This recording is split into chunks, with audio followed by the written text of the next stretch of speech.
All right. I think we're good. My volumes are good. All right. So we are about almost exactly a month since our last session. So it's been a little bit. But if someone would like to jump into this recap for some hefty inspiration, I also have a surprise at some point in the session for a New Year's gift from me to you. So we'll see if we get there. But yeah, who would like to jump in with the recap?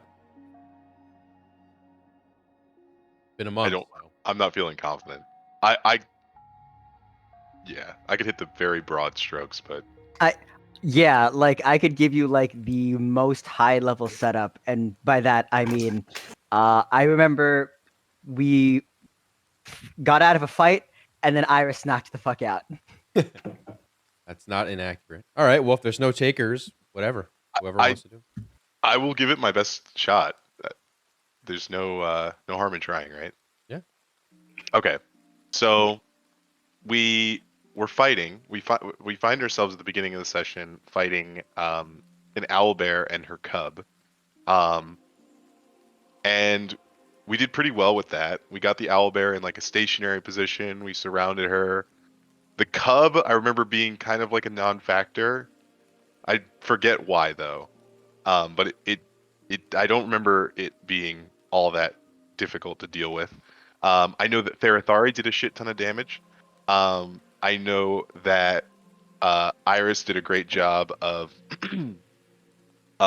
tanking, and I know that Jara cast slow a bunch. That was why Jara like slowed down and basically took the baby out of the fight. I'm pretty sure.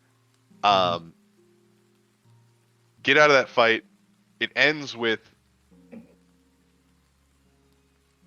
trying to remember if we killed the baby and the mom got away, or if we killed the mom and the baby got away. But one of them called for help from the daddy owlbear, and so daddy owlbear is on his way, and we had to just scram. We had no time to do anything. We scram. We don't sleep. We travel through the night, running from this owlbear, and eventually we arrived where we are now, at Westway Walk, and we didn't really do much here. We got rooms at the Fire Posts Inn, or Field Posts. Feld Posts. Yep. My bad. I can't read today.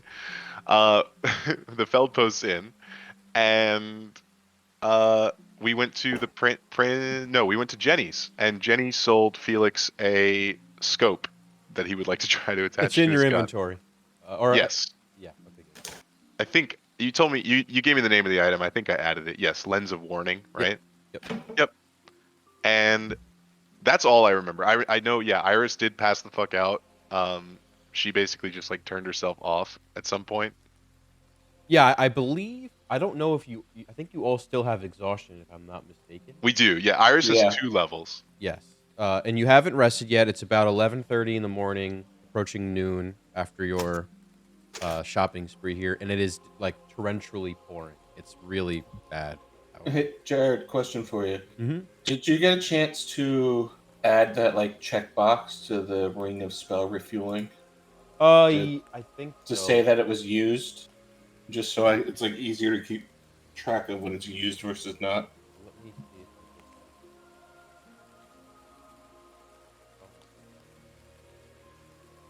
see. What's the thing called again?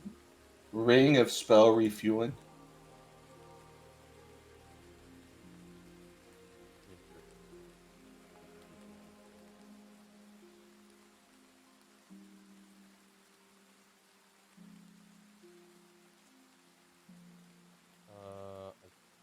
It requires attunement, right? I want to make sure. Yeah. Right. It requires attunement. I really just want a checkbox that's like when it's been used, because it's like you can use it to recover a spell slot. But I want to be able to keep track of when I used it to recover a spell slot versus when I haven't. Yeah, I don't actually think I added that, so I'll do that on our break. It'll take a few seconds. Okay, yeah, that's no problem. I don't think I'll need it right away. Okay. And we have not done any resting. No, right? No, not yet. Okay, Tony, take your D2 for that one. Good D2, job nice. counting. Let's see. Yeah, I think that's pretty much it. So you guys are just literally just leaving Jenny's in this horrendous rainstorm. It is approaching noon. I believe you haven't eaten unless you maybe clock some rations in the morning, but the day is yours. I do actually want to say, just because it's a little bit tough with the timeline, as especially as we like break for periods of time in the real life. Uh, it was, I believe, said that Shia gave you guys 3 weeks total to get down to Blackstone Quarry, Hmm. Or Black Rock Quarry, and that 2 weeks is the total transit time. She kind of gave you a week buffer. You are currently in your fourth. This is the fourth day of that buffer. Jesus Just, Christ. just so everyone knows. So It's a lot happening in 4 days. yeah, you are halfway done with your fourth day. So keep that in mind. You're in terms of the map, you're about a little under a third of the way there. So we have 3 days of buffer left. So we're on essentially, right? pace, is what I'm hearing. Yeah. I'm not saying that because you're behind. I'm just letting you all know. Yeah. Right, We have right. Three days of buffer left. All right. So with that, you guys, the day is yours. I believe, what's it called? Iris is sleeping, but Yep. the rest of you So are Oro's walking around with all of y'all. correct.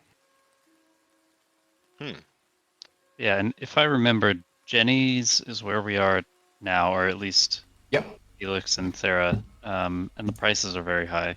Yeah, I just bought some stuff. I bought. That's right. You Yeah, bought this m- place, like, we yeah. know I that bought this the place- climbing picks.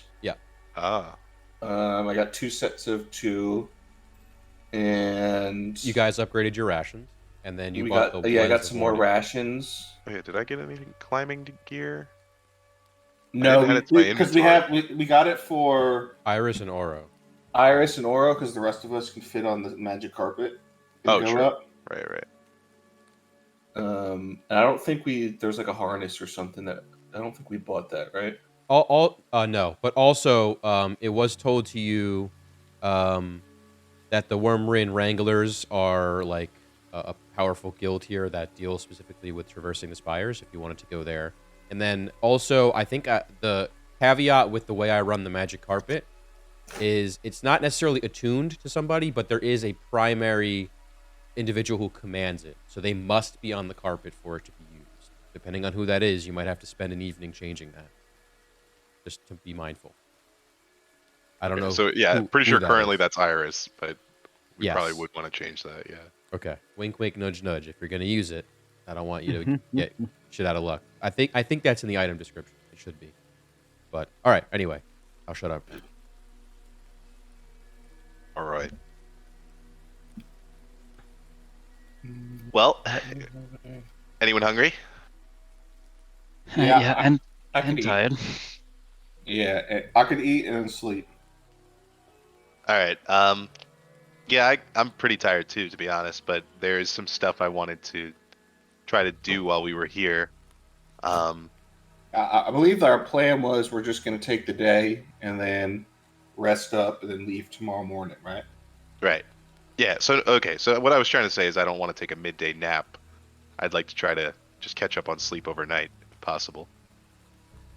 But if anyone else wants to take a midday nap, I mean, go ahead. No, I think that sounds like a plan. We'll just take a rest in the evening. But I could go for some food. We haven't really had a proper meal in a while, so I don't know. You want to look for some place to eat?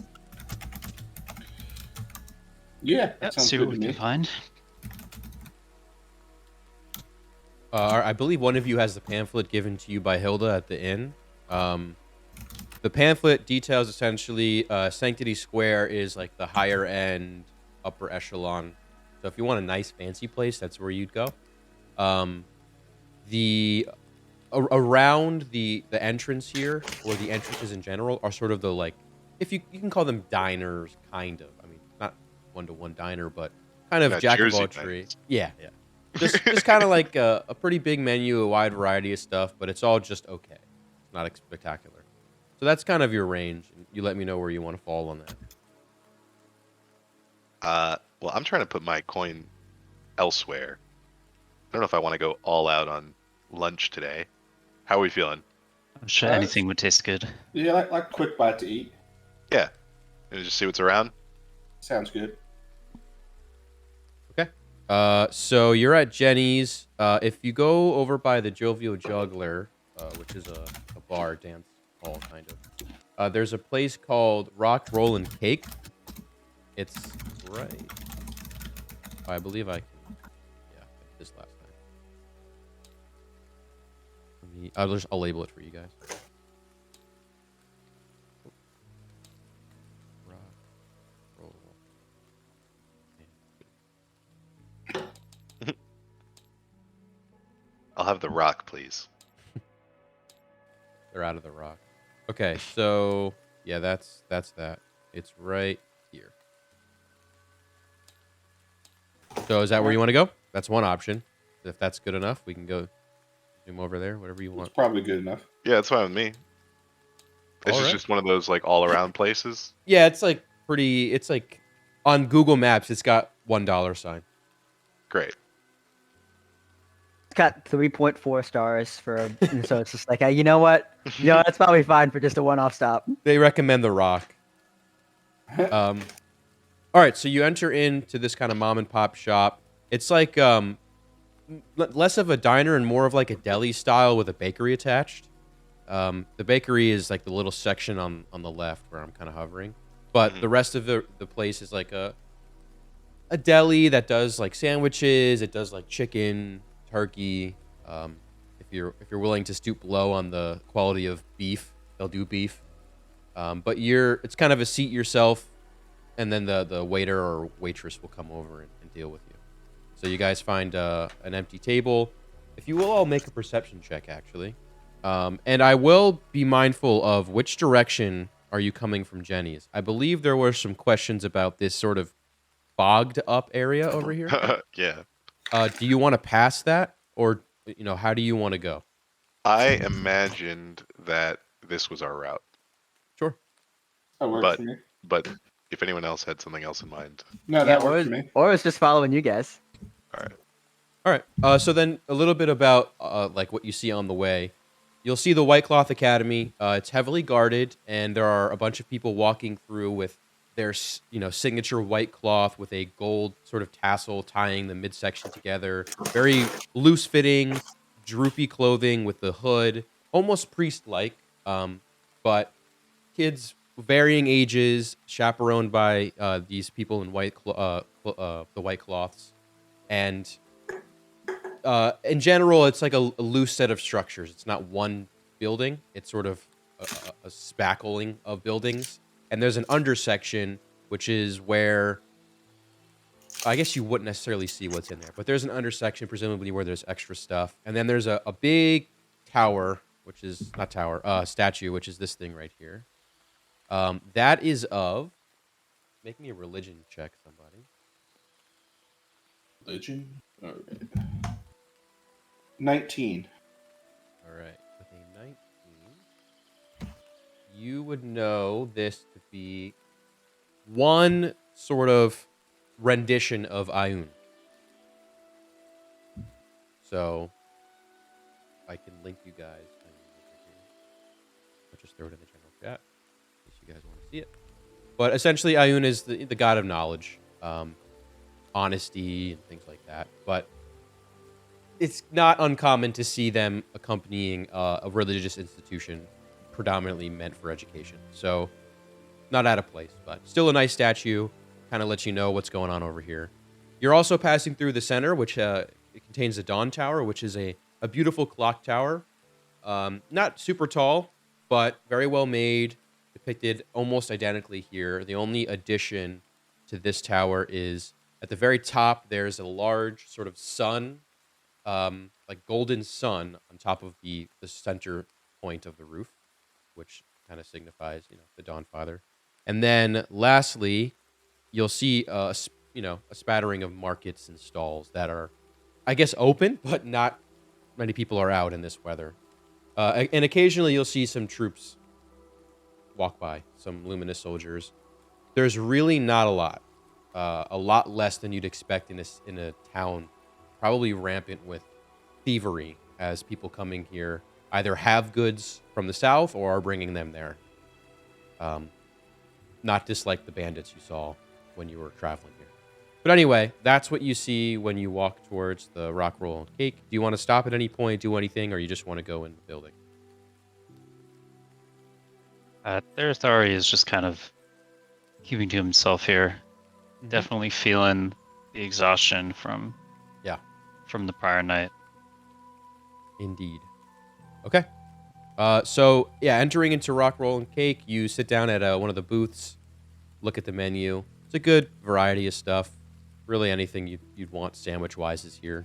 And then there's some entrees, pasta if you wanted pasta. But yeah, if you want to make small talk, you can, or we can kind of zoom past this. Whatever you guys want to do. Well, what's everyone's? Well, you said make a perception check, actually, right? Oh yes, I did. Yeah, Thank there was you. a perception check involved for something. I Yeah, got we- 12. I got a 17. Oro has a 16. And what'd you get, Thari? You rolled. 18. Okay, wow. So you guys are. Is that you guys have disadvantage? Oh, that's right. Oro doesn't. We all- Oro doesn't get tired. Oh, nat one. Never mind. What does exhaustion 1 do? Yeah, I believe it's on chat. Disadvantage on Disadvantage ability on checks. all ability checks. Oh, well, then I guess the 9. Got to get used to that. Hold on, let me take out. Two. that religion roll, Jared. The second roll was a nat 20, so the 19 still stands. Okay. And then now it's a 3 or what's it?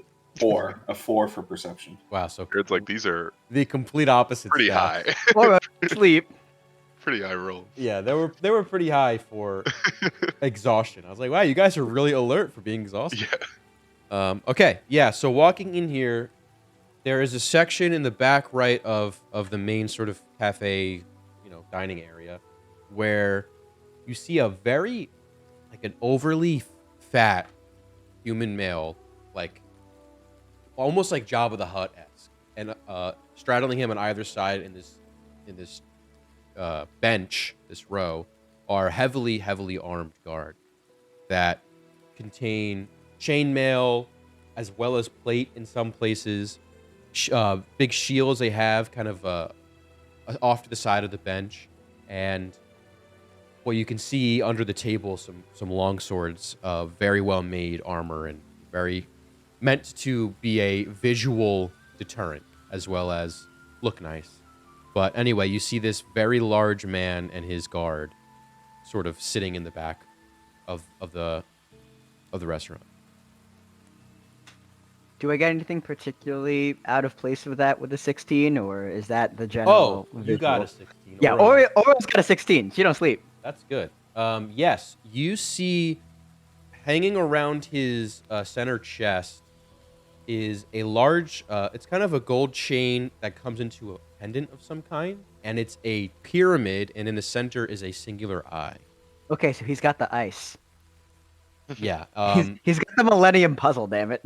Yeah, Yeah. for real. Make Oro, because Oro noticed this. Oro can make. I'll give you a choice. You can either do history, or you can do religion. All right, Oro don't know jack shit about anything. Both of those are a -3. Let's go, baby. Oh, that die went just straight off my table. Hold on. There we go. 9. Okay. So, what's interesting, the only thing somehow Oro knows this, maybe it's a hive mind neural net going on. It's ChatGPT and Oro. But basically, this is a variation of a common symbol used by members of the Myriad, Huh. which is a faction.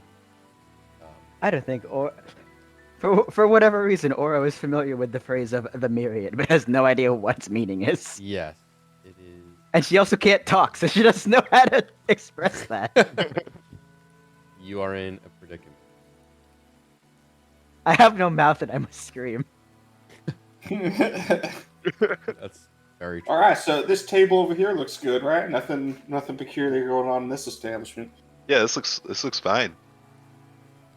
So, It's down then. what are we all sort of trying to get done today? What do we have planned? I think I still want to get some health potions. If I remember correctly, they were kind of expensive at the last place. So Felix, it sounds like you have something planned, Felix. Well, I want to try to attach that scope onto my weapon. I think in the spires it'll give us an advantage if we can see. And you sound apprehensive, Jara. I mean, I'm assuming with our current state, it might be better to do that once we're rested.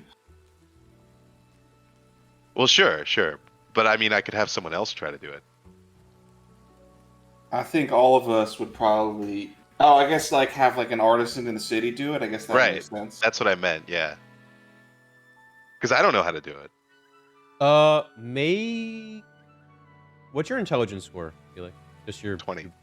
Oh, okay, yeah. You gather just as a setting, like a disposition thing. You have to be careful who you brandish a firearm to. Oh yeah, no, I got Okay. that. All right, just making sure. Continue. Right. Sorry. I don't know, but if we can find the right person, maybe they could help us out. But otherwise, I mean, I could just buy the raw materials now and work on it later. I also got this this necklace that I want to try to transfer. I want to try to transfer some of its magical energy into something else. So I got to talk to the Wizards Guild or something about that. Jared, Mhm. would I have any kind of prior knowledge of something like that from my time at school? What particularly? Like transferring magic from an item? Yeah, it's a disenchantment enchantment operation. They have to be done in tandem and by very experienced person. Otherwise, you risk losing the enchantment. Gotcha. And And it usually takes time, right? it takes a lot of time, depending on the Yeah. enchantment and but it's an expensive and timely operation. All right, so I want to relay that at least to Felix. Basically, well, from what I remember in school, where I think I like audited the class on item enchantment, disenchantment, Mm-hmm. and I know that it definitely takes time. Like the more complicated the enchantment, the longer it takes, and it's pretty costly too. Like the reagents used are pretty costly. So I don't know. I mean, we could probably speak to someone to find some more information on it, but that might be something that we have to do once we hit our destination, because I think it takes multiple days, maybe even weeks, depending on what the enchantment is to do. Right. Well, I would want to find out at least exactly how long it would take. But I mean, I'm willing to pay. I have lots of cash, so. Right. I think it's like thousands of gold, though. Like I think it's like a lot of money. All right. Well, I at least want to talk to someone about it, just to establish a baseline of what it would cost. Yeah, I mean, gathering information certainly. Yeah. Never a bad thing. Yeah. But those are my two big items.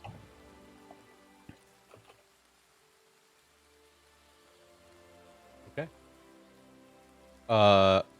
After a few moments of you sitting there by yourself, a young lady comes by and takes your order. And then you can see, make an insight, all of you, with Disadvantage stuff. Except for Aura. All right, I got All a day. solid insight 4. 3. Wow. Mine is better 9. than that. 9. Dirty 20. Wow, with disadvantage. Look at you. Yeah. The guy in the corner of the room is just a little weird to you, Tharathari. And you notice that there is, as soon as the waitress is done taking your order, she turns and, like, you notice in the way she turns, her body language changes as she's headed over to that table. In a very, like, almost this whole body sigh of just like, "Ugh, here we go," kind of takes over her. And she's a little tense in terms of, readying herself to go to see this individual. It strikes you as concerning, at least for, like, you're kind of a man of the people in some ways, at least good aligned. It's a little worrying. So, noticing that, Therathari is going to tilt his head gently in the direction of the guy. Okay. hopefully notifying those at the table. Maybe they don't see it if they're too tired. He has to be more direct. I think. Make a. No, I think you're all at the same table. I think it'd be noticed without a roll. Yeah. So you all watch as the waitress turns to leave, and Therathari kind of pushes his head past her, to take a look at the guy in the corner. What's that, Therathar? You see some? The man in the corner carries some amount of weight. Literally. You bet. Like he's fat? Are you calling him fat? That's a bad joke. No, he just look at the body language of the ones around him. Oh, you're right. I didn't notice. That's You see Oro kind of go like this, like finally, finally they noticed. Jared, are we within like if we were talking in normal volume, would he be able to hear what we were saying?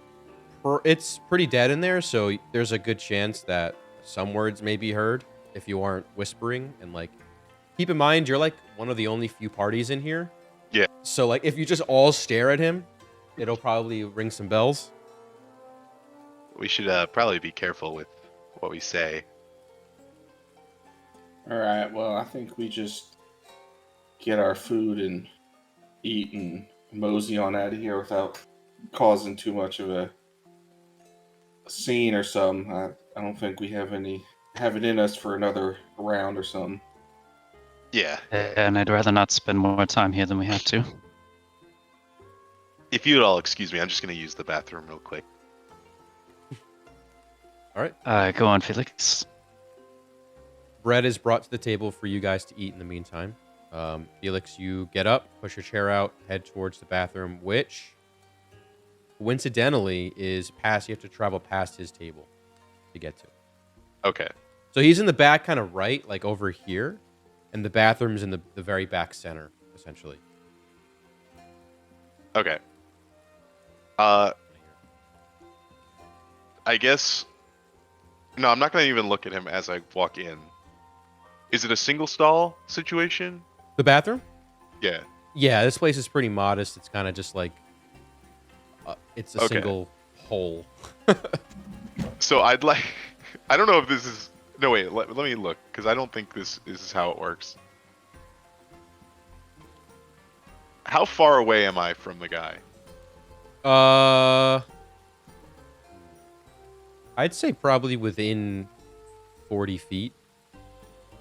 Okay, never mind then. I was gonna try to use my my little scope thing to get a better look at him. Maybe his necklace, with the door open, like a crack open, maybe peek through. Yeah. Yeah. I think what's the minimum threshold on that? I think it's. I don't know, because it's 200 feet is the minimum. But if I wanted to get a close look at something small, I don't know how if it would work for that, or.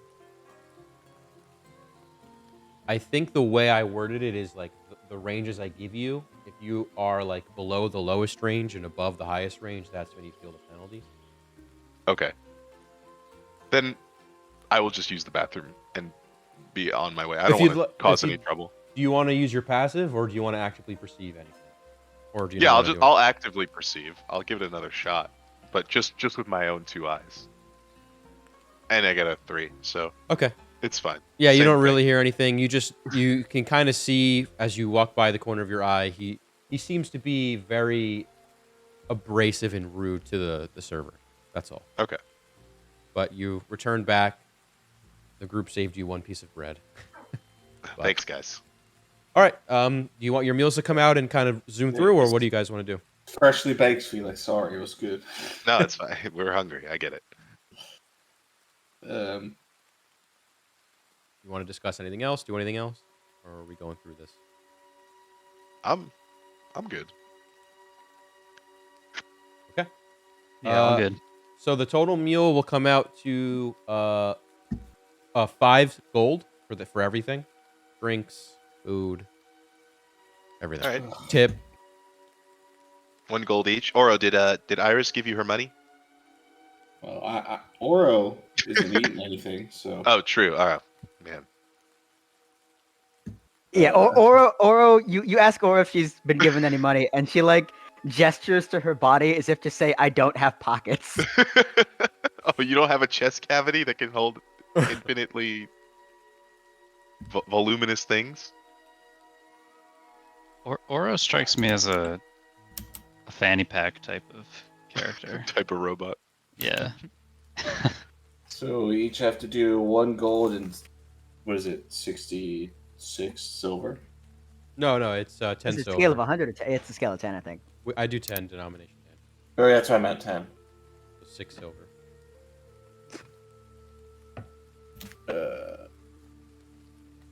1 gold, 6 silver. Okay.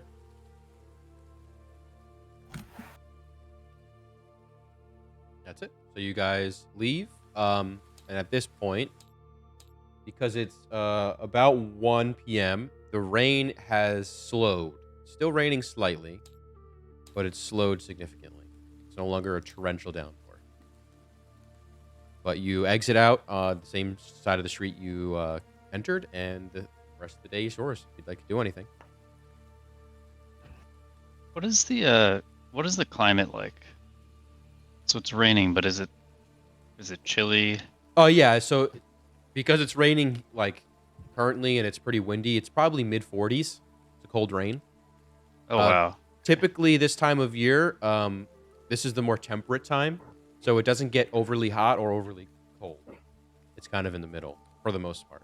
There are obviously days that stand out, but generally that's the climate. As you go more south, which you will inevitably do, it will get warmer and warmer.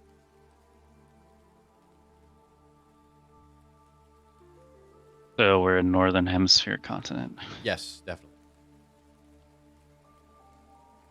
You're kind of the equivalent of where North America would be. This rain is still going. Can't we get somewhere warm? Well, we're heading south. So, and the spires from the map seems like a desert to me. So your prayers may be answered there very shortly. No, I meant in Westway Walk. Ah. I imagine it's all the same. I don't think there's anywhere warm. I think it's all this. A fireplace, surely. Oh, surely. Yeah. Are you saying you want to head home or to the inn?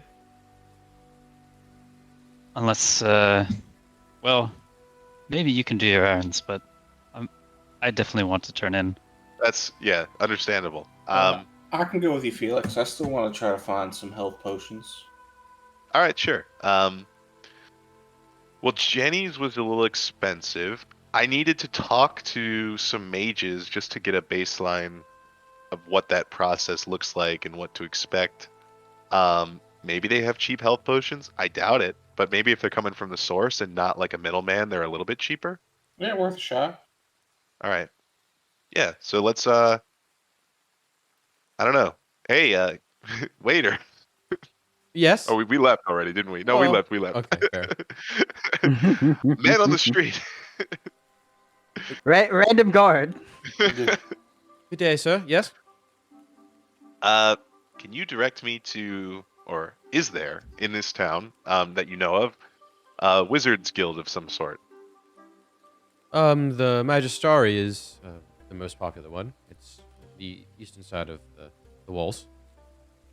Ah, thank You're you. looking for just a one-off wizard, the Burning Wizard across the street. Usually good prices, competition. Good to know. Thank you. Good day. Good day.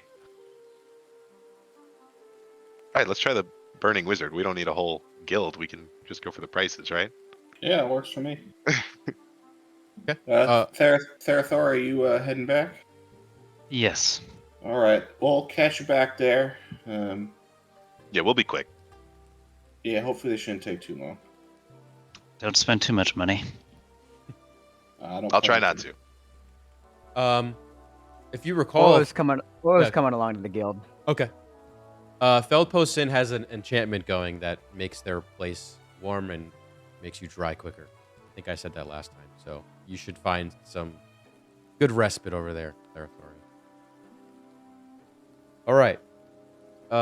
So for those that are going to the Burning Wizard, making your way through, which path are you going? I don't know. Where? Part of me wants to see. I mean, we wouldn't know that the smoke is there, right? So we would have no reason to like, seek it out. I mean, I we're guess gonna walk we by it pass either it no way. matter what. Yeah, it doesn't really matter. I would say we'd probably just go Yeah, that makes sense. like that way. Yeah. Okay, no problem. All right, so as you guys round the corner towards the Twin Strings Dance Hall, you notice that this area is another entrance, probably the one you're going to inevitably exit from. It's pretty well guarded, similar to the one you entered from. However, the difference here is you notice there are ballistae kind of set up, which are aimed down towards the path, and they're set up in a higher position, obviously, because this whole place is kind of propped up, towards the rolling hills here. And you gather that this may be where a bunch of raiding parties come through or something like that. But either way, this area here has a lot more machines of war than the other sort of northern entrance that you came from.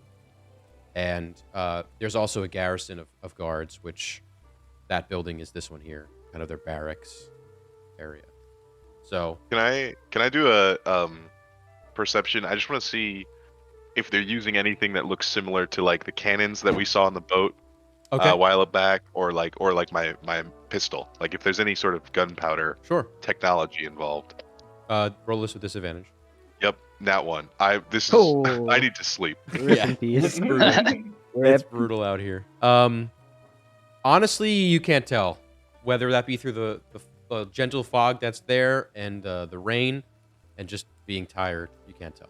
But you do recognize the sort of large bow arms of Ballista. That's at least something you see. Gotcha. Okay.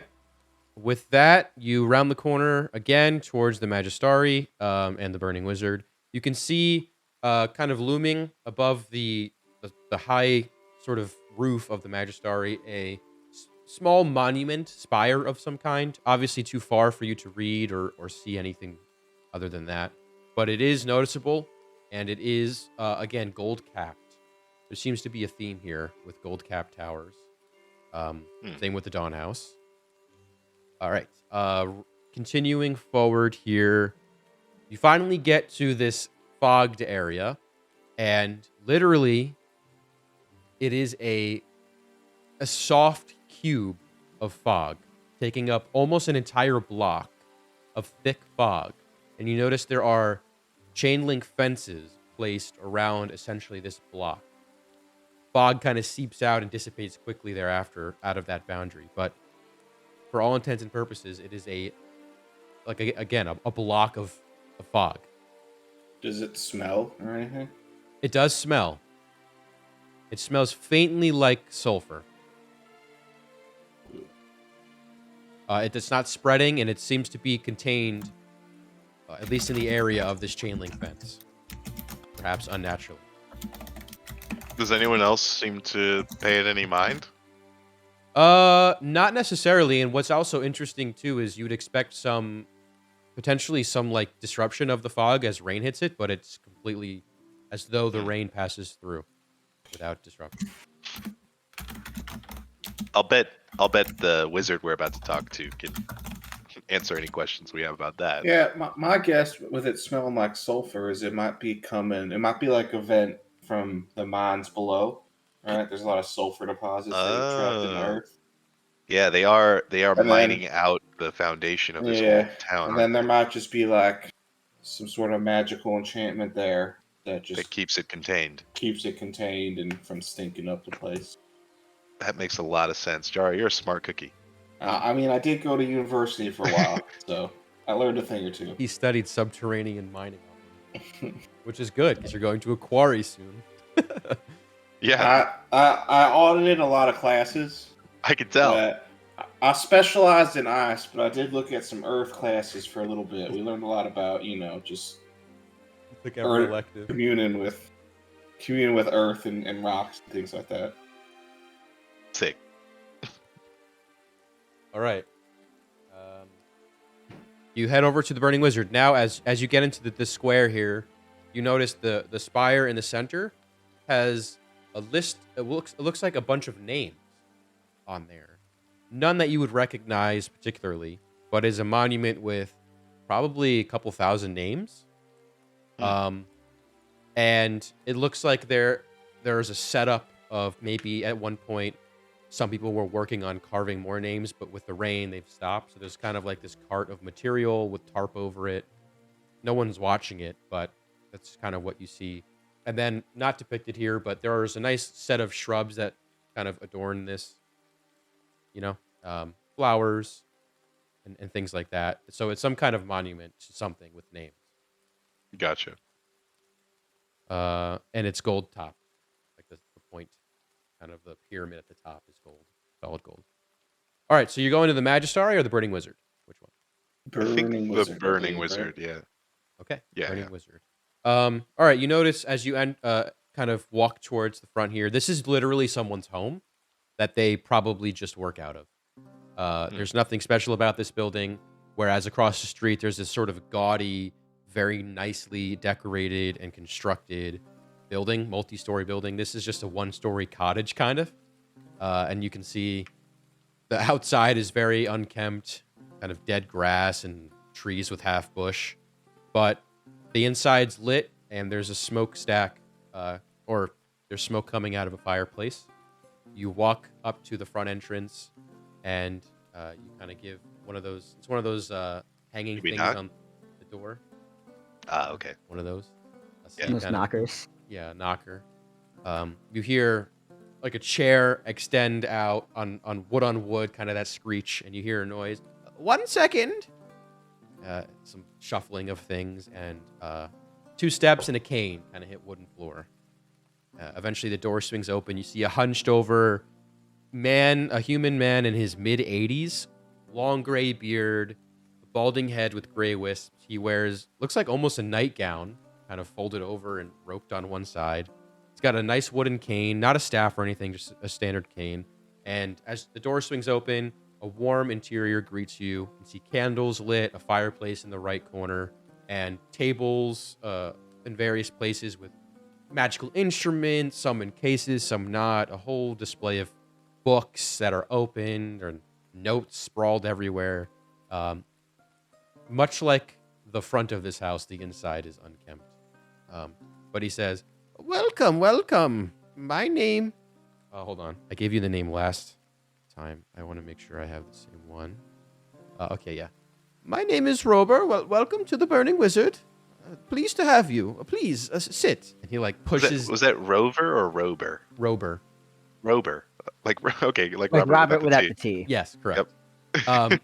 He pushes off on like some chairs. He pushes off a stack of papers. You can kind of tell that this guy doesn't take walk-ins very often, but he's still excited to have you. Anyway, he says, "Welcome, sit, please. I insist. Would you like some tea, biscuits?" I don't want to make you prepare anything, but if no worries. I have it here. And he sure. He pours you like room temperature tea and like biscuits that have sat out for like 3 days, and he hands it to you, kind of shaking hand, hands it to both of you. Still and better Oro, than rations. Still better. Thank you for your hospitality. Oh, my pleasure. This is a mighty fine construct. Is this yours? Did you make this? Pointing at Oro. No, it's a friend's, actually. Well, I haven't seen this design in quite some time. Do you mind? And he just he's looking at Oro. I'm gonna look to Oro for approval. Oro's already just sort of like very, very non-verbally consenting to this strange inspection. Oh, and he'll just spend like the next 30 seconds like just circling and touching various like joints. Oh yes, very nice. Oh. After a little bit of awkward silence, make me a perception check, both of you, and Oro too. Hey. Oro's gonna see everything. Natural 20. Natural 20 for a 26 total. Perception, you said? Yeah. I got an 11. Okay. Oro's gonna be like jumping like this, like, guys, Oh, that's the best is when the nonverbal character with one intellect can see the most. Anyway, just perfect irony. Oro with crystal clear vision. You see in the corner there is a small gnome child, probably like adolescent, like preteen, who seems to be maybe a servant or like a hand of some kind helping this guy, but he's kind of in the corner just awaiting orders, and he's pretty well hidden amongst the stack of books. He's fairly small, but he's a child, of course, of gnomish background. And I say all of you kind of noticed that at various points. Yeah. Oro tucking away the knowledge that there's a small child in this building. Yeah, kind of in the back, like back right, stoking the fireplace, kind of just staying out of the business. The old man Rober will come out from inspecting Oro. So, excuse me. So what can I do for you today? Well, I'm ahead. looking for some health potions, and my friend here has got something else. Yes. I just had some questions and perhaps some work for you, although I don't know if it lines up with our timeline. See, I've come across this necklace, and I'll take out the pendant of protection that I have. And I'd like to wear it, but as you see, I've got this other one on. And I think that their powers would sort of conflict with each other if I were to try to wear both. Yes. So I'd like to take this one and sort of try, if possible, to transfer its powers into some other item. I was thinking maybe my shield, and I'll set my shield down as well. But I don't know really where to begin with this. It's not something I've ever done before, and not sure how much time it would take. That's the big thing, is time. Well, I assure you, you've come to the right place, and not the Magistaria across the street. No, definitely not. Crooks, I tell you. So you've started correctly. You've made the correct decision. And he'll turn and, like, uncharacteristically, he'll yell, Yosir, bring me my glasses! And, like, the gnomish child will, like, kind of shake awake a little bit and run over and, like... And it is a child. It's not, like, just a small It's a gnome. it's like a preteen, like, adolescent. Like, the equivalent of a human, like, 11, 12-year-old. I'll be child generous. labor. I'll be generous. I'll say, is that your son? Oh, Yosir, no, he's helping me. In my later years, I struggle to do things, and Yosir helps me. Weird question. Internally, are there like magical items and or accoutrement that are like laying about the space for sale or otherwise?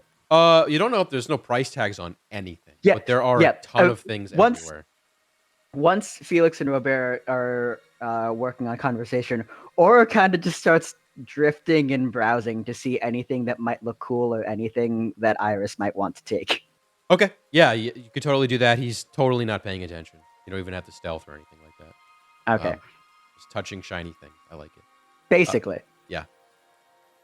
So the Yosir brings over his bifocals and puts them on. That's all. Shoo. Go. And the kid will turn. Eventually, kind of zigzagging his way over to you, Oro, and you kind of catch him as you're perusing the shelves and the desks. Just this kid, like, kind of sitting in, like, off to one side of the shelf, kind of obscured himself, just staring at you with awe, as, like, this crazy, like, arcane creation has come through. I was just kind of wave at the kid, and then pick up some random object and just sort of point to it and tilt her head. As you wave, you know what? Make me a charisma check for Oro. Oh boy. All right, Oro, what's your charisma? -2. Let's go. Oh jeez. General charisma. That's a 15. Not 17 bad. -2, baby. Okay. You notice Yasir kind of looks. There's a moment where he's like ducking away, but then as you finish waving and you point, he kind of looks over at Robert and then back at you, and he kind of scurries out. He says, or he takes. What are you holding? I guess, actually. I don't know what item it would be that Oro's holding. She just picked up something off the shelf. There's no labels, there's no price tags or anything. She just doesn't know what any of this stuff is. This is actually, this reminds me, this is part of the surprise of today's session. So, Oh, Lord.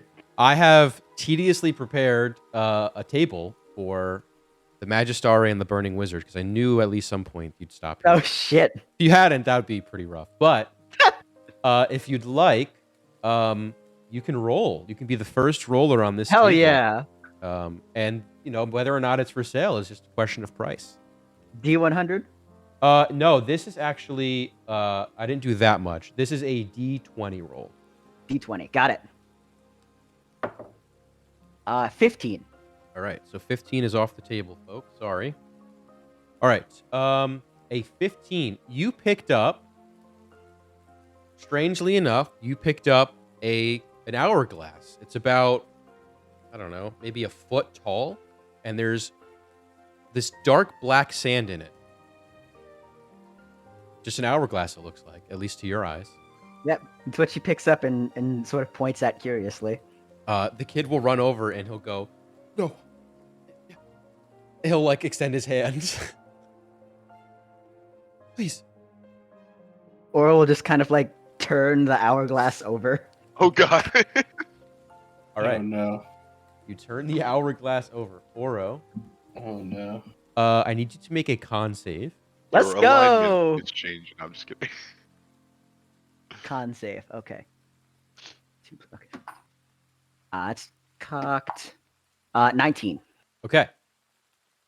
You succeed, so you get to choose between two benefits.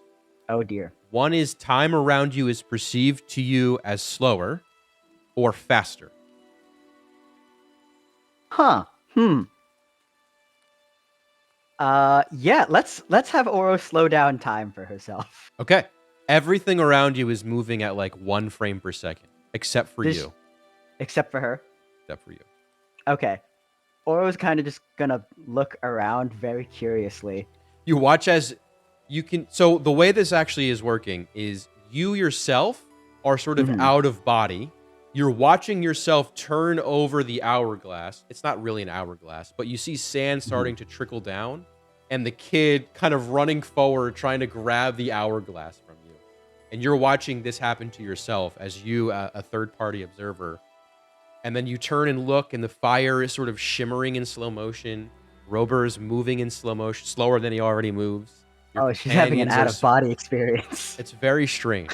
How the fuck does a construct have an out-of-body experience? It's been done before in this campaign. It has. That's true. What the fuck does Oro do here? I have to think about that for a little bit. Okay, sure. We'll come back into a normal speed of time here. Rober kind of puts his glasses on, looks at the pendant you gave. Now, can you, for my record keeping, which pendant are you looking to give over to transfer into the shield? I don't think I added it to my inventory because I didn't know. I just have it as warning amulet. It's not like an official item. It's the amulet that guy gave me to warn me when the invisible stalkers are coming. Oh, yes. Okay. Yes. So he'll inspect this with his monocles. Or not monocles, bifocals. Kind of put it in. Yes. I see. Here. Again, you've come to the right place. I will say the shield here is not particularly well crafted for these enchantments. You see, sometimes the construct of the object is a big factor in whether or not it can take on enchantments. And this is a pretty higher level enchantment than most of the things that come in here. What about the plate mail that I'm wearing? And he'll take a step forward with his bifocals, kind of look at your breastplate. Or breastplate, yeah, not plate mail. It's different. Perhaps slightly better made. It could take better here, yes, than the shield. This is true. But either way, it's going to be, well, hard to transfer. It would take some time. That's what I keep being told. Do you have like an estimate? I know these things are hard to judge, but like a window? Assuming I have all of the necessary ingredients for this enchantment, I believe I could have this done in 5 to 6 days' time. I see. Well, we don't have that kind of time, unfortunately. If I you're guess I'll. daring, I can mail it to you if you have an address to which to do so. We don't. Or I can keep it here for you until you come back. Well, that'll be. You see, this is the actual magic infused into this amulet is of a protective nature, and I sort of need that protection in the immediate future. So I don't know. If we had an address of where we were going, I would give it that to you, and I think mailing it would be fine. But it also is like a kind of a big ticket item to trust with the mail. I don't. Well, there are certain arcane avenues that we can use if you wish to mail it. But may I ask why you don't want to? If this pendant here you're saying is very important to you, and timely, what about the one you're wearing? Why not switch them? You're right. I probably will end up just switching them. This one is also I'm very fond of it. Well, if this one you're wearing is not as important as this one, I can do this enchantment transfer with this necklace, yes? With the one I'm wearing? If you so choose. Out of character, like with a legendary item like this, is that possible? Like, oh, you would not trust a legendary item with. Yeah, I was gonna say, Rober. That as fucking gifted, sucks, buddy. as gifted as he may be, this is like you need to go to like right. the bastions of civilization where there are really skilled. I figured. You see, Rover. Rover. I don't know. This is a very. This was my father's. I see. Well, he may want you to enchant it. Over to the shield. I don't think that's what he would want. My father, he always hated shields. He was a dual wield man. Make a deception check. Okay, I think meanwhile, while you're doing that, I think I figured out at the very least how Aura would react to this weird time shifting. Sure. She's going to take it to the smartest person she knows, and she's going to go back to Iris with it. Okay, so I should have been clear. In this state, you cannot like hold or touch or interact with anything. So it's like you are out of totally body, and you are experiencing time in a much slower capacity. Oh, that's so strange. If it was how I think I thought it worked and how you thought it worked, that would be like the most broken item that we. She would have just fucking ran with that shit. I guess like this gets into some like other stuff, but I guess mechanically you are kind of in this limbo plane of existence. Okay. Where you are between worlds and you are unable to or sort of interact with either one, just this middle limbo plane. Okay, so I feel like what happens is she tries to go back to bring it to Iris and realizes that she is now in this weird state of existence. She's going to probably take some time to just like poke all of the physical beings in general to see if they react to her being there. So as your finger goes to pass and touch another creature, it kind of goes through. Who are you touching? Probably she probably would have like tried to like poke the young assistant in the head.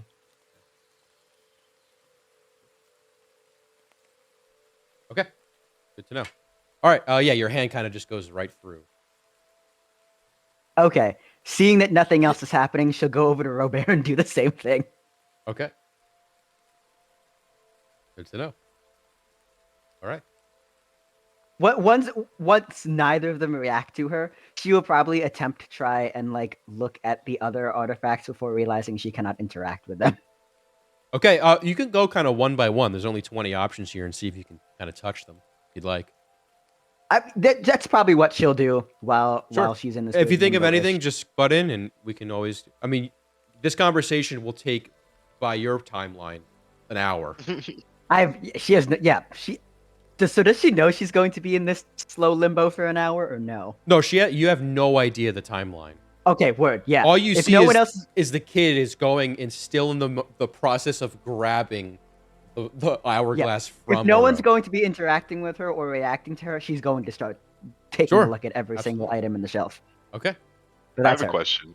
Sure. That I think this is very funny, and I think we should all appreciate this. So, what movie is it? Hold on. Oh yeah, okay. Have you ever seen Click? Mm-hmm. Yes. Yeah. Okay. You know how in Click, when he like fast forwards, he becomes like this like shell of a man. Yes. And like he just kind of goes through the motions. Like, is that what Oro's doing right now? It's more like Oro in the meat space. I envision it. What's that movie? Hold on. We both started with what's that movie? Okay, Click? it's literally the movie Ghost. You know, it's like a romance fantasy movie. I don't know. It's with Patrick Swayze. I have not seen that. Whoopi Goldberg, I think, is in it. Anyway, he dies and like he's in limbo and he's like watching everyone around him and live. Right. So Oro is having like an out of body experience, but I mean, is Oro's physical form just kind of like what is happening to Oro in the present? herself? Yeah. What is happening to Oro body in the present? Oro looks like she's just standing there. Like, so this thing that is already like a shell of something else. Further so already shell not exactly a sentient being is even less than a sentient being. Oro appears to be threadlocked, completely threadlocked. Fuck. Oh, Jesus Christ. Someone put a weight in there and it's not ending. That's all. A weight clause. Great question. That's a great question. Yeah, Oro's just like this. Okay. My deception was a 12 for lying about my dad who hated shields. You see Rober go, peculiar man, but hey, to each their own. That's probably why he's dead. Well, sorry to hear that. Is there anything else that you'd like me to look at, or? Just the potions, I think. I don't have many left. There's a shortage. I hope you understand, but what I have, I can bring them out. You'll see her. And he'll turn, and in this moment, Yasir is like hands on the hourglass, which is currently like flipped over, so sand is falling. Make me a strength save with disadvantage, Oro. Okay. With disadvantage. Okay. 4. Okay, yeah. He rips it out of your hands, and he turns it back over, so the little bit of sand that fell down is now falling back to the top. Okay. Does that change anything that's what's happening with Oro now? There will be a change. Don't you worry. Oh, boy. Give me 1 second. Okay. Yosir successfully is able to sleight of hand it behind him so that Robert doesn't see it, or Robert doesn't see it, and puts it back on the table away from you, Iris, and then or Oro, and then runs to get this little case of potions, presumably. And Robert turns to you, both smiling. You just can't find good help these days. I tell you.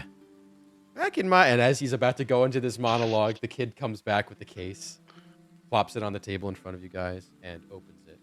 And then quickly scurries off back to Oro to make sure nothing's going on. The case opens. You can see there are 5 potions. There is a greater restoration and then a legendary restoration. There are no basic restorations, no base level healing spells, and potions. Potions. Yeah. Right. Then there is a potion of dark blue. It's a vial, not a typical potion. Of dark blue liquid. There is one of bright red liquid. And then there's one of bright green liquid. And he'll tell you, the blue one is a potion of giant strength.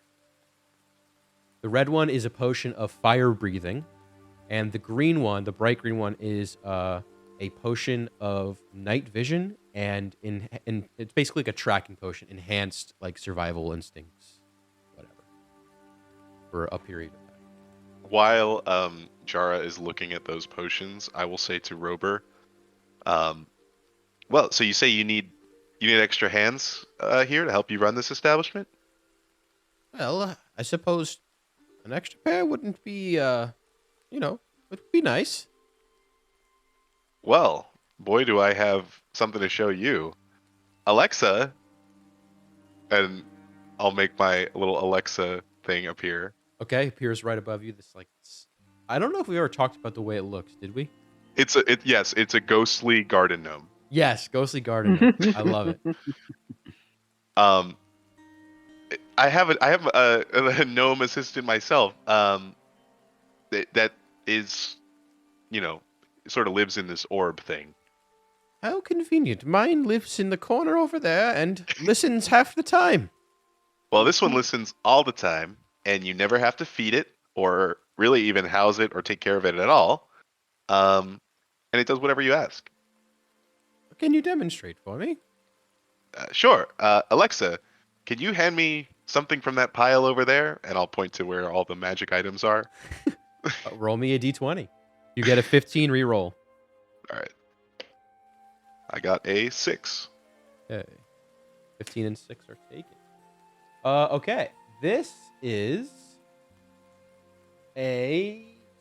Okay. This is a tome of some kind. Some kind of magical, like, book of spells or enchantments, perhaps. But the book itself isn't per se magical, but the contents within it can be studied and ascertained. The knowledge learned will be magical knowledge of some kind.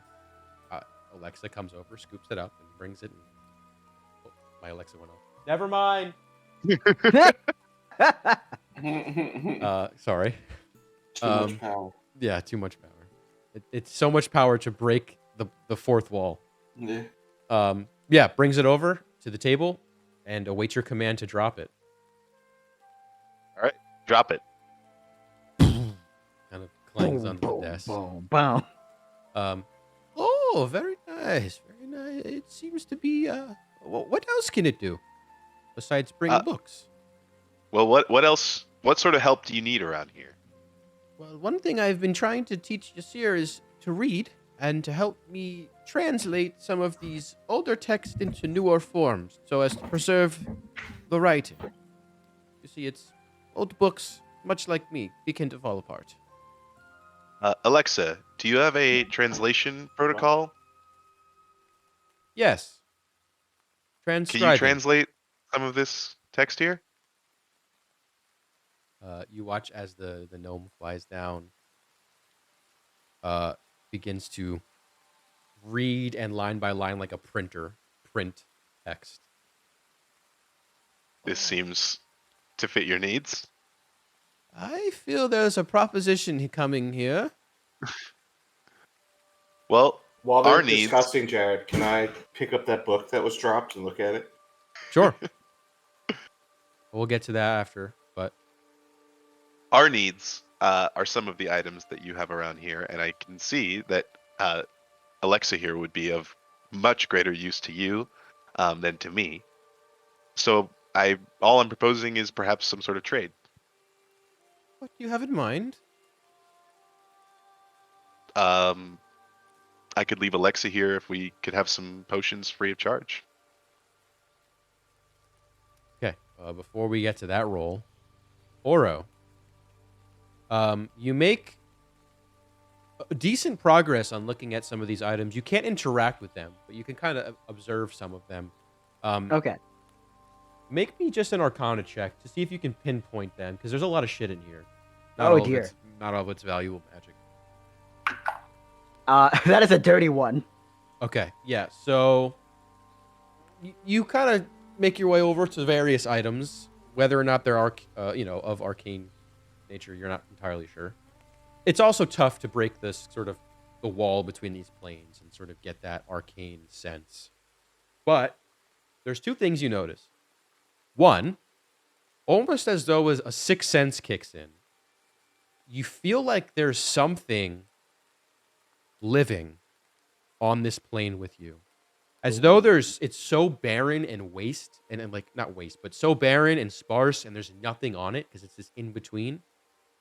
Just the sheer disruption of this field, this plane, can be felt no matter how far it is. And something has arrived on this plane. And as you kind of scan the room around you, take whatever in, you feel your essence leave this plane, and you're kind of sucked back into your body in an instant. Oh. And you kind of, your Oro's eyes kind of, flicker a little bit, and you're back in the real world. And what you see is this child. You see her in the corner stoking the flames as though nothing happened, playing it cool. The hourglass is not on the table where you left it, or where you picked it up. Not in your hands. Your hands are kind of stuck like this still. And you can hear the negotiations happening between your compatriots and Rober. Okay. Oro likely has some sort of experience of what the fuck was all of that. I want to do it again. She's going to try and find the hourglass all right, again. make perception check.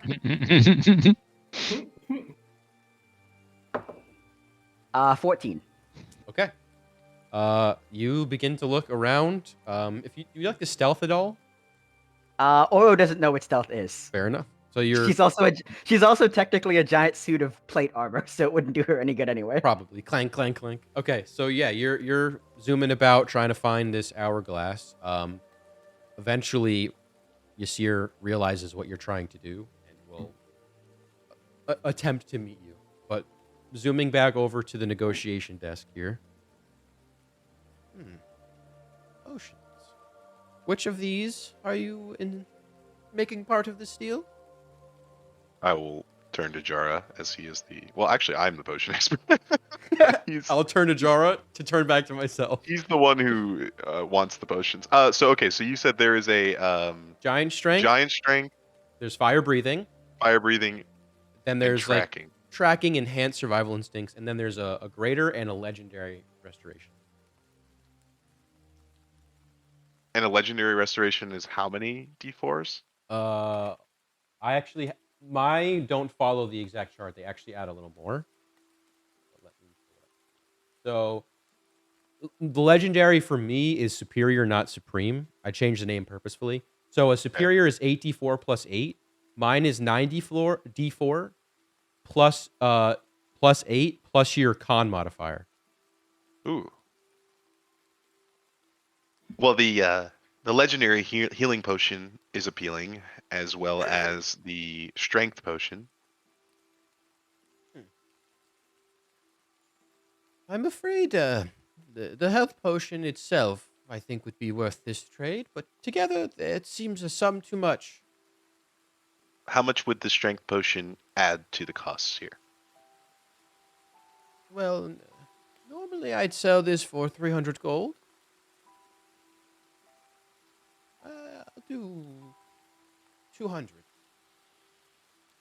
100, and you'll be the envy of the Magistari. All right, make a persuasion check with this. You'll still have disadvantage, but I'll make it slightly lower DC because you whispered some words of some sweet nothings on top. A little bit of cherry on top. Oh my god, another nat 1. Oof. Okay. Yeah. For what's the total, just out of curiosity? 2. Okay, yeah. 200, and I'm already better than the Magistari. Yeah, I've got your business. It's true. You don't think they would want an automatic translator? Knowing them, they wouldn't know what to do with it. Fair. What do you think, Jara? I was looking at the book while we were there talking. That's right. All right, Jara, make me an intelligence check. Is this disadvantage? Yep, the skill check. And ability check. All right. Well, first one was a nat 20, so. All right, not bad. 15. 15. All right, with a 15 reading this book, This is a very old tome, probably about 800 years old, and it's coincidentally details all about unlocking the natural magics found in in most of nature, kind of extracting the essence from way back to the founding when the material plane was materialized, extracting some of that hidden magic that's in every living being, whether that be plant, flora, or fauna. But in this case, it's the flora part, it's the plant part. And it talks about distilling that energy into a useful form from its not useful state of various degrees. Basically, yeah, just a way of distilling magic, redistributing that magical essence.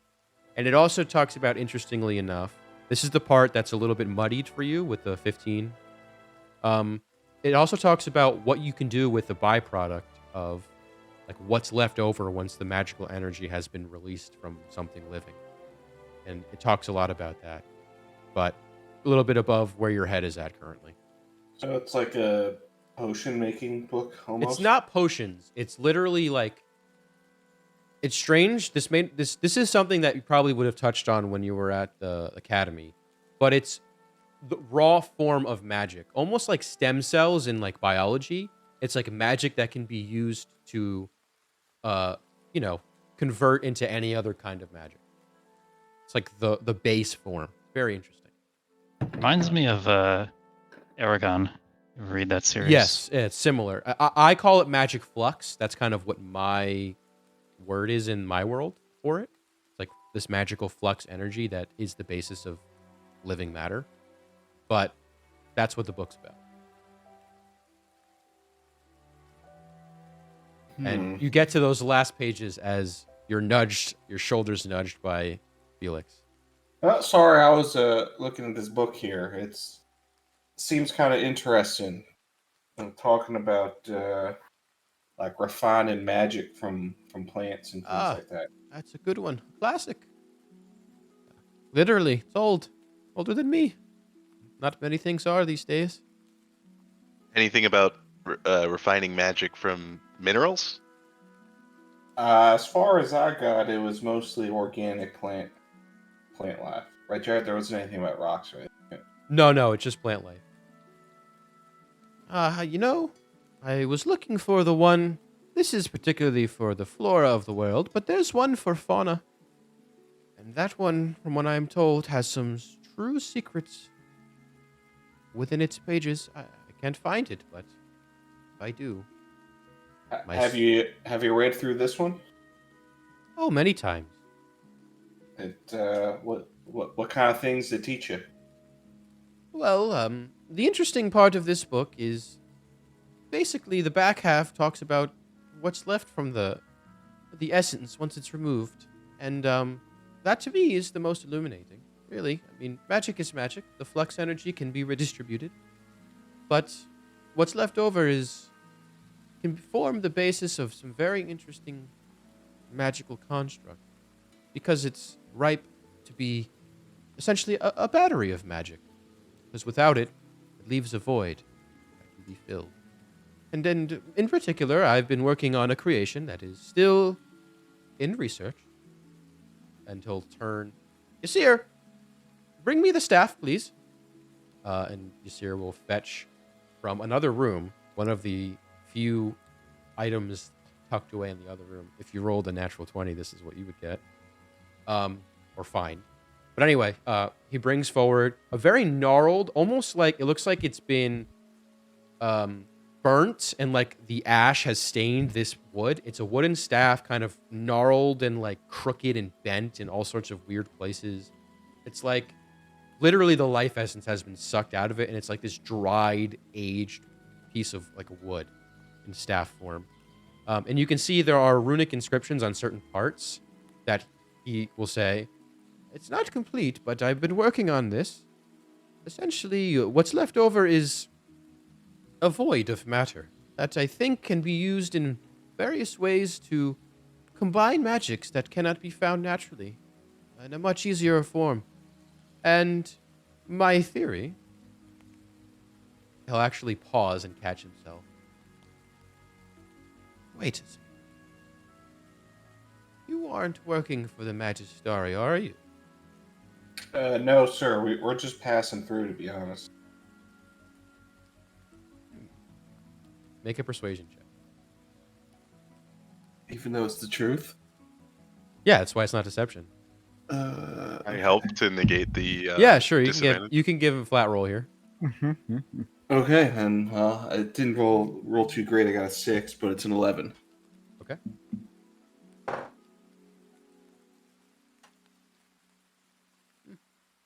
I'm afraid I can't trust you yet, sir. And he'll shoo Yasir away with it. All right, no problem. I don't want you to like divulge your greatest secrets or anything. Felix, before we go off trading for potions, you want to see if there's anything else in here that might be interesting?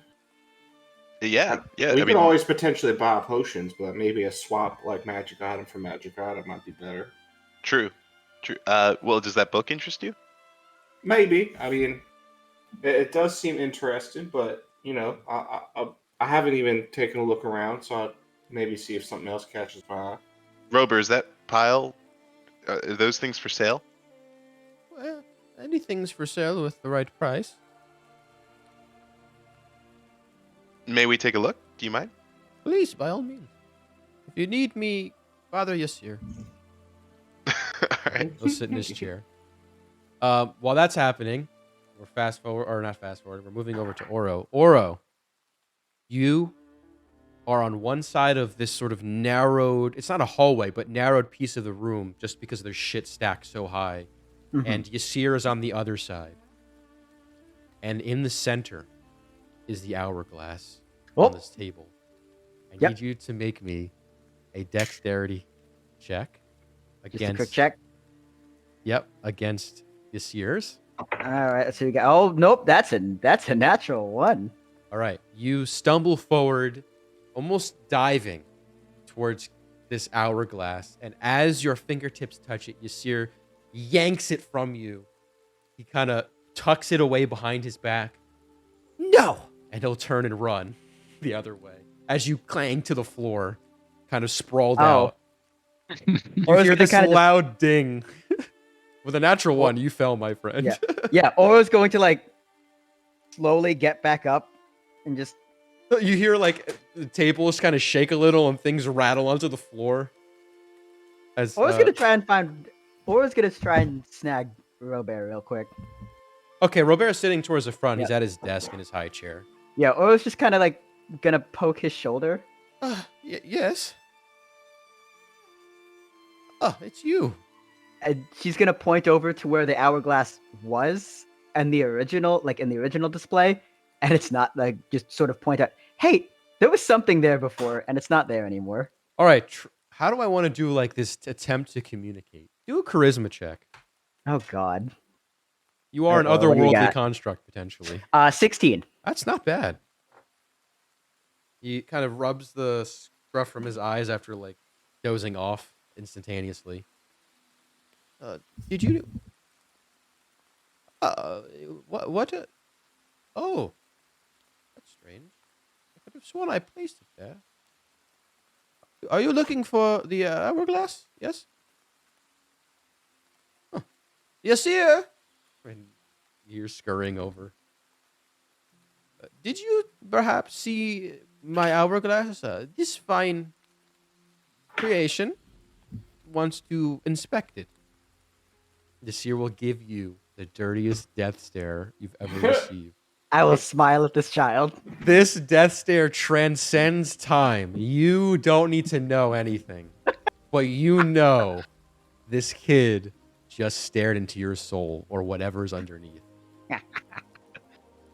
Staring the abyss staring back, baby. That's it. He will go away for a moment. You hear shuffling of things, and he'll retrieve the hourglass. And he'll give out an audible and hand it to you. Okay. Now, the important thing with this hourglass is you don't want to turn it on its axis here. Just leave it straight.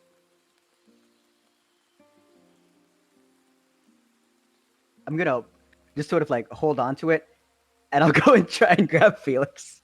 Okay. I'll give Felix and Jara a roll on the d20 table. If you roll a 16 or a 6 or a 15, re-roll. 19. Okay. 17. 17. All right. With a 19, Felix, you have stumbled across a really, really intricately crafted kind of a cape. Kind of comes together like this, clasps here. It's a beautiful dark red cape with very subtle silver inlay and very intricate design on the sides, and then on the not the sides, the front face. On the inside, sort of the underside of the cape, you can see there are a bunch of runic inscriptions on it.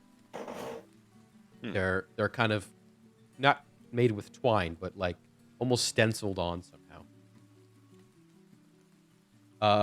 And then with your roll, you got a 17, Jar, right? Yep. A 17, you have stumbled across a... this is a good one. You have for you at least, you've stumbled across a very interesting pair of, like, goggles. Almost. Not almost, they are goggles with an like elastic kind of strap in the back. They're not like scientific goggles, they're like very tight circles. But yes, they're goggles nonetheless. Okay. After that, you feel a tug at your side, Felix, as you turn with Oro. In one hand has an hourglass, and in the other has the scruff of your shirt. Hey, what is it? She's gonna like sort of gesture to the hourglass and like kind of You want? hold it. Do you want that? What is? Rober, if you could shed some light on exactly what this cloak does, what that those goggles do, and what this hourglass does, that would be phenomenal. Well, bring it here. I'm an old man. All right, so you bring over... I'll start with... What do you want to start with? You tell me. The cloak. Okay. The cloak. Or the Yeah. The cape. I don't know. It's a cape. Yeah. Mm-hmm. All right. So, he'll take the cape from you. Yes. I acquired this a number of years ago. A nobleman left it for me to enchant, and he never picked it up. What a pity. Wonder if he's all right. Anyway, this cape has been magically enhanced by yours truly to effectively, once every so often, serve to take any kind of physical damage in place of you. It shields of some sort. Not a shield in terms of an actual shield, but as though you become harder to hit, or perhaps a little bit more hearty, if you will. It is called the Cape. Okay, the Cape of Sarin. Saryn. I don't believe I made it public yet, but I'll make it public shortly. But essentially, the way it works mechanically is twice per long rest, you can essentially use this to negate a D4 of damage from your physical form. And it can be further enchanted to potentially absorb more. And what about the goggles? These are one of my favorites. It would be rough to see these leave me. But these essentially allow the wearer to see and translate any text, basically instantly, as though reading it in common. And it works also, something I've added, my own twist, if you will, allows you to read text that otherwise would be invisible to the naked eye.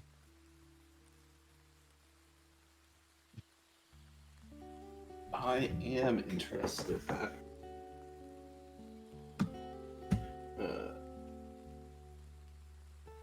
All right, and the hourglass?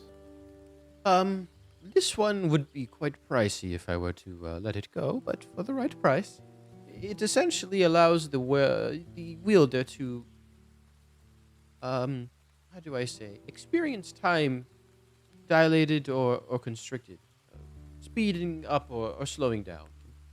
you are essentially teleported to a plane I've discovered recently, as this sort of intermittent plane between the material and the divine, where you exist without interacting with either plane, but you're able to maneuver freely, as though time has slowed for you, or for everyone else, but for you it remains constant. It's quite peculiar, and I haven't yet discovered exactly what it means, but nevertheless, I would be willing to part for the right price. Well, it seems that our companion has taken a liking to it. What would that price be? This one is 5,000 gold starting. I see. I'm afraid this is a very rare item. What about the goggles? Those, if you were to buy them outright, would be 180 gold. Ooh, right. If you would like, if you don't like this particular enchantment, I can make a custom one that you may see fit for, of course, a premium, but I can enhance this if you would like. Any thoughts on that, Kate, Felix? I'm fine without the cape, to be Alright. honest. I kind of want the goggles. I could pay for it outright if you want the potions. Like, I don't want to like use your item to trade for something for me. Well, it's not even that. It's that I think the goggles are cheaper than the potions. It's a legendary Right. healing potion, and Yeah, and that's what I'm saying. So like, yeah, I'm so- fine. I'm fine just buying them. okay, Buying it for 180. yeah, and then we'll do the potion trade as well. If you want to, it's your item. I don't want you to give up Alexa if you don't want to. No, I'll gladly do it for the party. So you're going to trade Alexa for the legendary, the superior health potion, and then you're going Yeah. to, are you going to pay the extra 200 for, I believe you wanted the stone giant? Yeah, Stone Giant makes my strength what? Or would make my strength what? It's ridiculous. Or I can just look it up. It's a really 23 for 1 hour. Yeah, that seems really useful. I'll do both.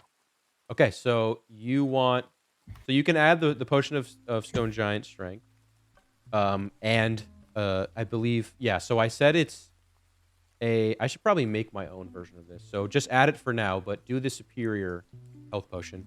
I'll add my legendary one with the stuff in it. But if you want to just make a note on your item in case I don't get to it today and you need to use it, it's 9d8, 9d4 plus. Hold on. I think that's right. It's one more and then yeah. So it's a 94 plus 8 plus your con modifier. 94 plus 8 plus con. Got it. And okay. Gotcha. Okay. That's a rare item, just so you know. That's why it's normally it would be very expensive. But so was your Alexa, which Yeah, is rip Alexa. Thanks, Q. somewhere in the world. Q is sighing. Okay, so you have that. Jara, you have the goggles of. I call them True Sight, but True Sight's a spell, so maybe I'll rename them. But maybe the goggles of translation. Are they in the? I'll make them public. I'll do that when we take our break. Okay. They will require attunement. I'm just warning you. It's rough. But you can probably plan it so like in your off time you can translate things, but otherwise you'd have to wear them with attunement. Yeah. You want to use them on a whim. But there are no uses. It's like unlimited as soon as you're attuned. After trading Alexa, I freed up an attunement slot. Just throwing it out there. Nice. Yeah, those are rare to come by now. Yeah. I was thinking about making an item that increases your attunement by 1, but I don't even Would it know be how an to. attunement item? That would be so Yeah, fun. yeah, wouldn't it be an attunement item? Yeah, making it to an item that just increases it by 1. That would be a good April Fool's item. Congrats. You now gain an attunement slot, but you are now attuned. Requires attunement. But it's like, but the question, I guess, no, it's not chicken or the egg, because you would attune. No. It would be chicken or the egg. Because you would need the slot to attune. It would have to be your third attunement. Yeah, it'd have to be a Yeah. third attunement, and then it would open up another slot. Yeah. Very strange. And then you get an item that gets better with the more attunement slots that you have. That's how you do it. Boom. Combo. Yeah. All right. So yes. So minus that 200 gold from you, 180 from you. Yep, I did 180. Okay. Did you want to do anything else? Look around here. I unfortunately only allowed you to roll once on the table, just to be fair. That's what I figured. That's why I was like, I might as well look. And But out of you- curiosity, how much is this book too? That book.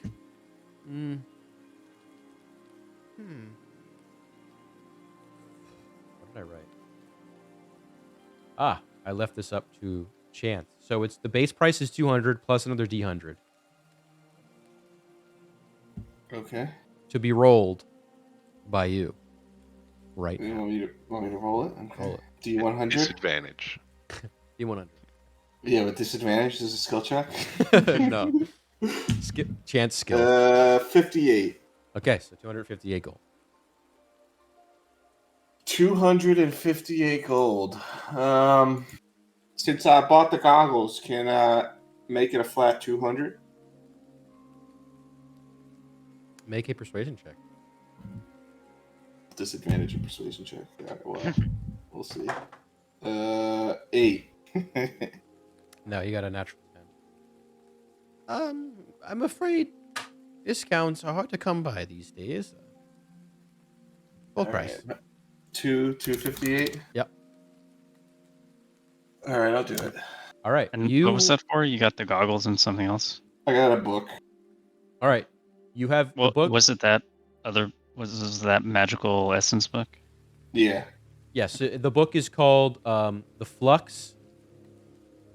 The Flux of Flora, Volume 1. There's the sequel, which you talked, not the sequel, but Volume 2, which is for Fauna. The Flux of Fauna. So it's a 2-part series. If you get your hands on the other one, you'll have a complete set and potentially a lot of information. All right.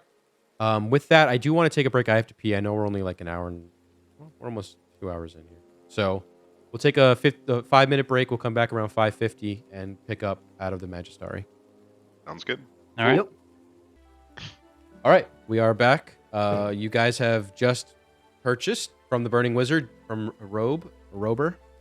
Do you guys want to do anything else? Pick his brain about anything else, or you want to head out towards wherever is next? Aura's going to try to figure out how to take this hourglass home. All right, if you're gonna try and steal it, make She doesn't really know the concept of stealing. She's just gonna try to. I mean, he She's gonna try to definitely walk has out all with it the and see what shit, happens. like security locked, make right? a Like, sleight of hand check. All right, Aura. Let's see what you got. Sleight Um, of hand. hey, she doesn't have disadvantage. I so wouldn't there's want that. her to steal, but I don't know if there's anything I can do to prevent it. Right, same. I'm gonna let it happen. I think. Like, Oh Lord, that's a 3. all right, She's not a person. She's gonna walk out and see what happens. All right. Well, how would you attempt to smuggle this out? Because I don't believe you have a bag. I didn't even think she plans on smuggling it. She's Oh, just just kind of gonna like walk out. carrying it and just like walking out with everyone else. Okay, yeah, She so- thinks they paid for it. You the door's open. If there's nothing else you guys want to do in here, right? This is it. You're leaving. Yeah. I think so. Okay. I'm good. So you're leaving Rober and his servant behind is here, and you. First out goes Felix, just fine. Out goes Jara, just fine. Oro, you walk into an invisible barrier, and it's like you're able to pass through, but the hourglass isn't. And so there's like this initial, everything's fine, and then like tugging it through. She's kind of like watches it not go through, and then just looks at the other. She's like, "What's going on?" I go, oh no, Oro, we didn't buy that. We have to leave. Yeah, that or here." you have to leave that. You see, as they say that to you, Oro, you see her comes up, gives a nice smile, grabs it, and goes, and then runs away with it. Aura's very confused, but she'll walk back to the others. No, sorry, Oro, that was too expensive for us. We do not have the money to buy that hourglass. I'm very sorry for. Or if it's any consolation, that little gnome will be out of a job soon. So That is true. You have just displaced a child. Machines are about to take his job. you mean I've combated child labor? Yes. Although he was getting room and board, so pick your poison. We don't think about Or what happens. Oro after. doesn't have any concept of vindictiveness, so she'll just continue with the party. All right, where are you guys heading to next? I'll say you spent a good 30, 40 minutes in there, so the rain has subsided. All right. Well, I've accomplished everything I wanted to accomplish, and then some. I don't know if there's anything else that. I just wanted to go to a blacksmith to get some parts for this mount thing that I have in my head. Right. But then we can go to that Thunderhammer Smithy. Sure. I read about it in the guidebook that we got. Oh, right. Yeah, we have a map. I forgot we had a map. I didn't need to ask the man on the street earlier. Whatever. That's all right. Hey, gave him something to do. Yeah. Yeah, let's go to the Thunderhammer Smithy. All right. This will be quick though. So you just kind of head down, follow the path here. Okay. Yeah. Yeah. Okay, so you guys head towards Thunderhammer Smithy. When you get there, you notice there's this sort of outcropping from the building. It's attached only by like a small stone wall, maybe about waist high. And you can see there's a cover, kind of slanted roof cover over it, and you can see a man sweating fairly profusely, banging on an anvil. There's a small fire and a barrel of water next to him. This is sort of an outdoor forge. You can see the smoke kind of from the forge pouring up into the sky. Like I mentioned, it's not raining, so you can still hear the pitter patter of like falling water from the roofs and the gutters. But you enter inside, and you see a very well put together and organized interior with cases of really, really nice daggers and all sorts of like throwing weapons in one side, and then hanging on the wall and in racks are all sorts of swords, long, great, two-handed, one-handed. There's hammers. I mentioned this before. This particular smithy is known for its arms rather than its armor. And so you won't really see any pieces of armor. If you do, they're very rare. And usually they're by trade-in. It's in stock. But you are greeted by... actually, I don't know how many dwarfs you guys have... I guess you saw a bunch in Tura, but nevertheless, there's a dwarf here. He's sort of manning the front of the store. He says as you enter, "Good evening. Welcome in, welcome in." Is it evening already? Close enough. We spent a lot of time with that. You know Robert? Robert is... Or Rober, yeah. We've done some deals, yeah. Yeah, we must have spent all afternoon with him. Man. Well, anyways, hi. How you doing? I actually am in the market for something a little specific. You see, well, it's kind of a long story. I have this sort of magical spotlight, right?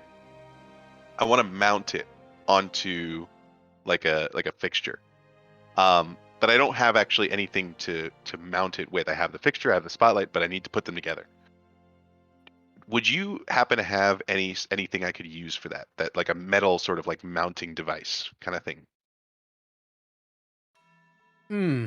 Is this a permanent fixture you want? Or Yeah, it'll be permanent. It doesn't need to swivel. It just needs to lock in. And not detachable, right? Not detachable, no. Do you have the objects with you? Well, no, I don't. I could give you a size, but no.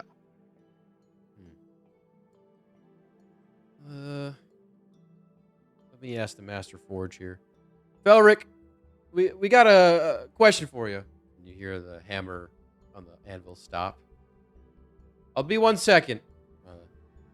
Just 1 second. And they'll come through. Felric will join. Another dwarf. They look similar, probably brothers. And he kind of wipes his brow, runs his hand against the towel that he's got on his waist. He's got like all sorts of, ash from the fire and just all sorts of sweat stains on him. He's wearing an apron of some kind and takes off his gloves as he does. And he walks through. Yeah, what can I do for you? My name's Felric. Welcome to the Smith. You have a peculiar request?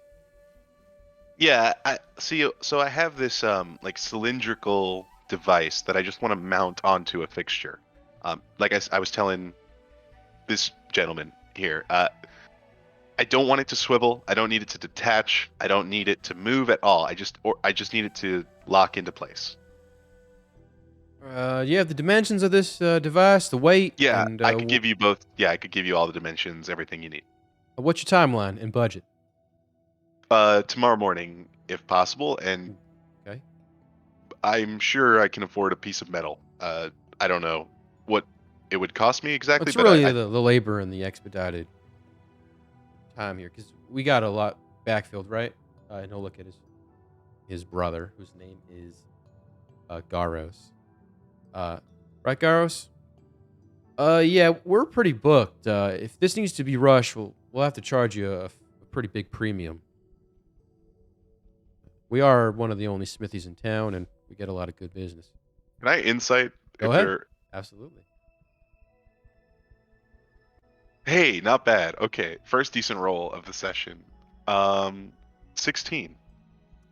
Was that with disadvantage for? That was, yeah. It was nice. A 15 and an 18, and I have a +1. All right, Felric is very good at like walking the line between truth and lie. So you can't read him, but Garos is lying. He's not as good as his brother. They're probably not as booked as they're seeming. I don't know if it's the rain or, what, but I have to say I haven't seen too many folks around here today. All right, well, either way, a few hours. We're gonna. I don't need it in a few hours. I just need it by tomorrow. Well, a few hours of work between now and tomorrow. We can roll out. We'll cut you a break here. We won't charge as much, but there is still a standard expedited fee here. As I would expect, of course. All right. If you provide these dimensions, the weights, the relative weights, and kind of where you want this fixed to, we could probably throw together a contraption by tomorrow morning. We open around 5:30 a.m. Probably won't be ready till mid-morning, 9, 10-ish. Do you have an estimate for the cost? Yeah, we'll ring that up in a second here. Just letting you know, we do half up front, and then the other half when you're satisfied with the item. Of course, if you don't come back, we kind of keep that and the item. It's kind of our collateral, if you will. That's fair. Regardless, this will run you, given the dimension. So just out of game, so I understand, you're looking to affix the scope to your rifle? Or Yeah. You have a rifle, or is it a handgun? It's just a handgun right now. Okay. All right. It's gonna take some practice getting used to that, I'll say, on a handgun especially. Yeah. In fact, thinking of it now, Felix will say. Also, perhaps also like some sort of metal tube. Do you have any of those? Just so we're clear here, what kind of device is this? It's a spotlight, right? But I need it very precise. My plan is I already have sort of like an angled walls to bring it in, but I just need to extend the light out a little bit so that it's coming out of a very fine hole. Make a deception check. I could tell you the whole story. Okay. I have this neighbor. Right? This neighbor has been pissing me off for years. Okay? And I finally got this light made. But it's not bright enough, right?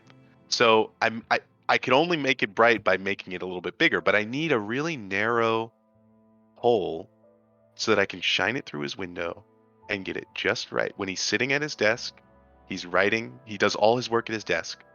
I have this fixture aimed perfectly so that the light will shine right in his eyes. And it's sort of inconspicuous, it's unassuming. I don't think he'll be able to tell where it's coming from, but it'll drive him crazy. And this is a bad guy we're talking about. Okay, this is a bad. He's done terrible things to me. His dog pisses on my lawn. It's the worst. And I'm just trying to get back at him. And I really could use your help. You're gonna make a deception roll still. Okay, yes. You can use your inspiration if you feel so inclined. I'll roll for that. I do feel so inclined. How do I roll a d2? I guess odds or evens on a d6 is fine. Evens will be 2, odds will be 1. Evens. Okay. It is a deception, you said? Yep. 15. All in. Garros looks at his brother Felric. Well, give us a moment to discuss. And they're gonna take a step back from the desk, and you can hear them kind of parlaying with each other, talking back and forth. Do you want to try and hear what they're saying, or? Yeah, definitely. All right, if I can. Another perception check here with disadvantage. Okay, 4. Okay. You hear faint whispers. You can't really make anything out, unfortunately. But nevertheless, you know they're deliberating over maybe the ethical dilemma they're finding themselves in. All right. They come back. All right. Tell you what. It's none of our business what you do with the contraptions we give you. I'm going to pretend like I didn't hear any of that information. In fact, I'm going to insist that I didn't hear that information. And that conversation never took place in my shop. What conversation? Exactly. Given the nature of this item and whatever use you may see fit for it, we are going to charge a little bit of a discretionary fee on top. We are part of a code, and that code mandates by the jurisdiction of this very town we find ourselves in. If we feel something that has been requested is of some sort of nature, we are obligated to report it. Now, you seem like a nice fellow, and the story you told, while grand, and you may be right, we are obligated to report it in this circumstance. Now, I can forego this sort of obligation with an extra fee on top if you're willing to pay. Otherwise, I will have to record down this transaction. And I wouldn't want my neighbor to find out. What are we looking at here? So, all in, my brother and I have decided on the fair price of the augment itself, the creation that you're asking for, with this newfound metal rod you so speak of. That's going to be 120 gold to make. Fashion. Again, the labor is really what you're paying for. The material we'll make out of a hardy blend that we proprietary. 20 for the fastener and the rod? Altogether, yes. 120. I can absolutely do that. Now, on top of that, the expedited fee is going to be an extra 60 gold, and the discretionary, another 60 gold on top. You're looking at 240. I can absolutely do that. All right, my friend. It was a pleasure not doing any business with you at all, and he'll extend his hand out and for you to shake. We'll take 120 of that up front. The rest you can pay when you pick it up. Oh, that's right. I just took 240 out of my inventory. What's the name for the order? Frank. Frank. Well, Frank, we'll have this for you tomorrow morning. All right? All right. Have yourself a great day. Been a pleasure doing business. You too. I don't know what you're talking about. Have a good one. All right, you leave the smithy. Okay. I assume Jara, were you there that whole time? I was just kind of kicking it outside. Okay. All right.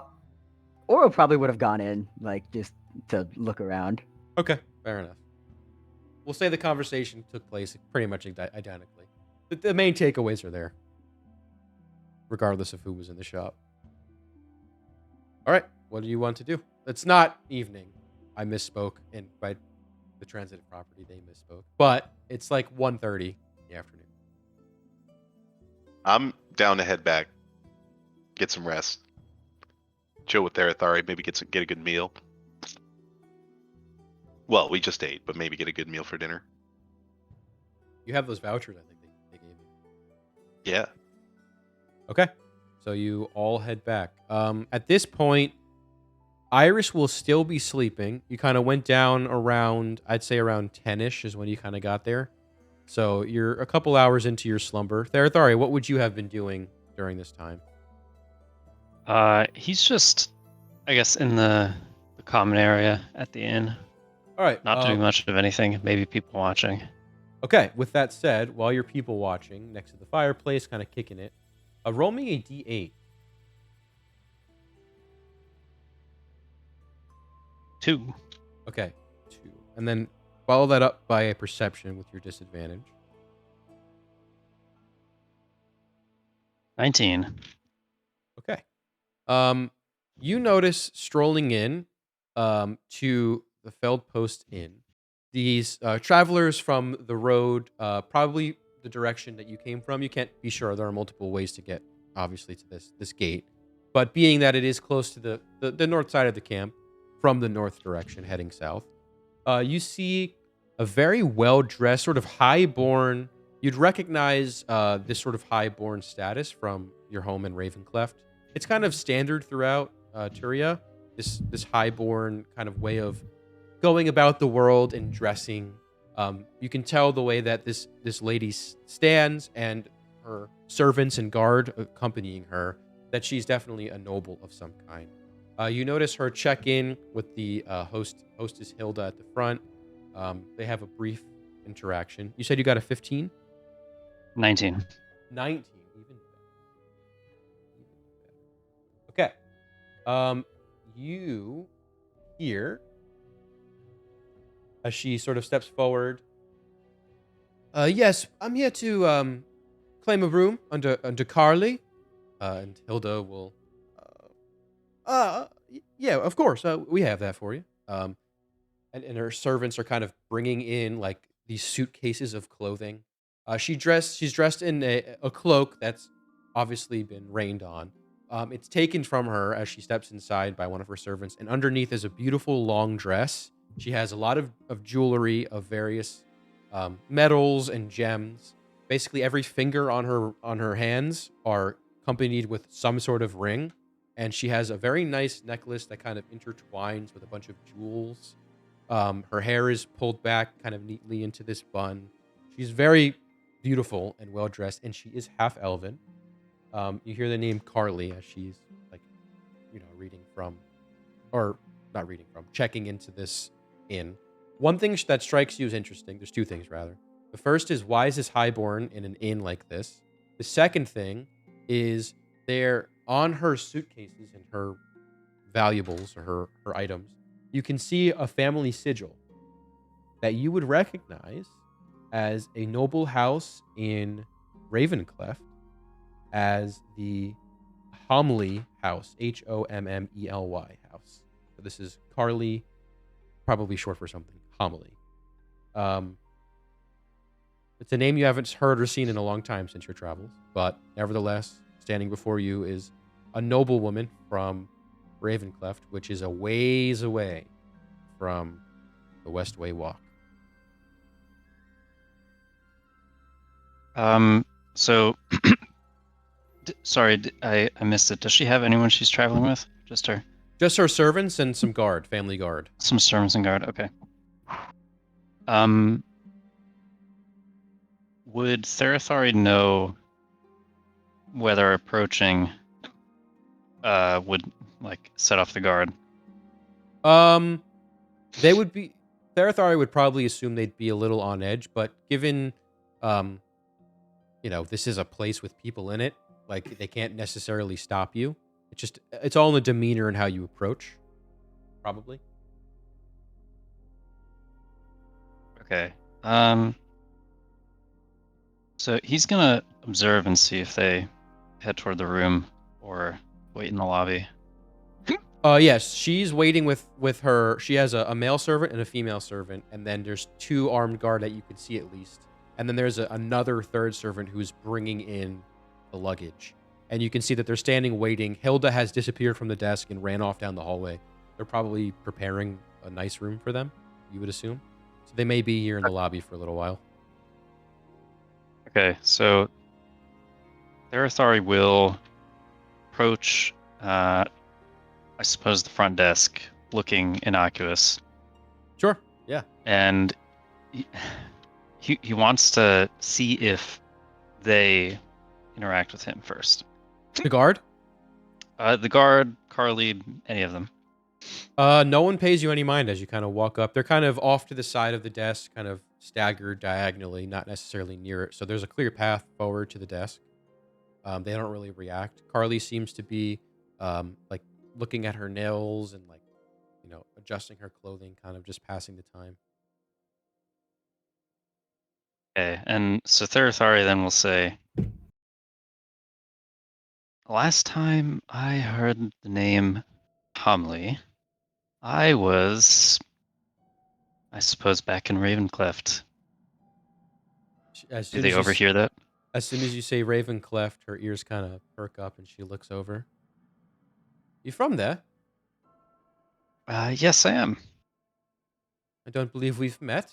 And she'll extend her hand forward like that. My name is Caroline Homily. People call me Carly. And you are? Therathari. People call me Thera. Family name? Mythmatori. I don't believe I've heard the name. You may not have. My father is somewhat of a traveling merchant. Ah. Well, what brings you down here then? I could ask the same. You could, but I asked first. Okay, well, I am sometimes a gentleman, so I'm on a mission, and it brings us through this town, and that is all. We don't have much other business here. But there's a we. You're not traveling alone. Yep. A party and myself. 3 others, plus some other magical beings. You're not sellswords, are you? No, sent on a mission. Vague, but I guess understandable. Well, Seem there's a of lot going on in the experience. world to be telling all strangers all the details, but perhaps if you can earn my trust, you might learn something about the mission. You see as you say that one of the male servant who was kind of holding the jacket, Carly turns. My lady, the room has been prepared for you. Shall I bring your stuff there ahead of you? Yes, just get it ready for me. I'll be there for a bath in a short while. In conversation. My lady. And they'll turn. There's like this whole just volley of people that come through her staff. She kind of takes her gloves off. Or I guess she would have them off. She's looking at her nails. She'll like move them to her other arm. She'll walk over to one of the seats near the fireplace, kind of cross her legs. Do you follow? Yes. I see. A noble mission, I might assume. Something like that. It's funny, your armor, your shield. You bear the sigil of Sehanin. I don't recall that being very popular where we're from. It's also not popular knowledge, Sehanin. As a girl, forced to study, and my studies deviated slightly, let's say. I suppose I also have some deviant studies, or at least information that I've come to know. But anyway, you haven't answered yet. What brings you to these parts? I'm afraid I'm here on business. Which Like your is? Oh, well, like your father, mine is a merchant of sorts, and we'd like to strengthen our trade routes through Westway Walk. There's been recent troubles, and as my first mission, let's call it, of the business, to prove I'm worthy, or so he says, I'm here to establish these hardened trade routes, enforce them, and potentially open up new avenues of business. Perhaps that would have a positive impact on the prices in this town. I'm Couldn't buy afraid. so much as a health potion without giving up, well, a third of my worth. Well, I'm not sure if that's a poor display on the city's part or your worth's part. He gives a smile. Regardless, hopefully, we'd like to be one of the main routes of trade in the Westway Wall. This very problem you've illuminated has become apparent to my father as well.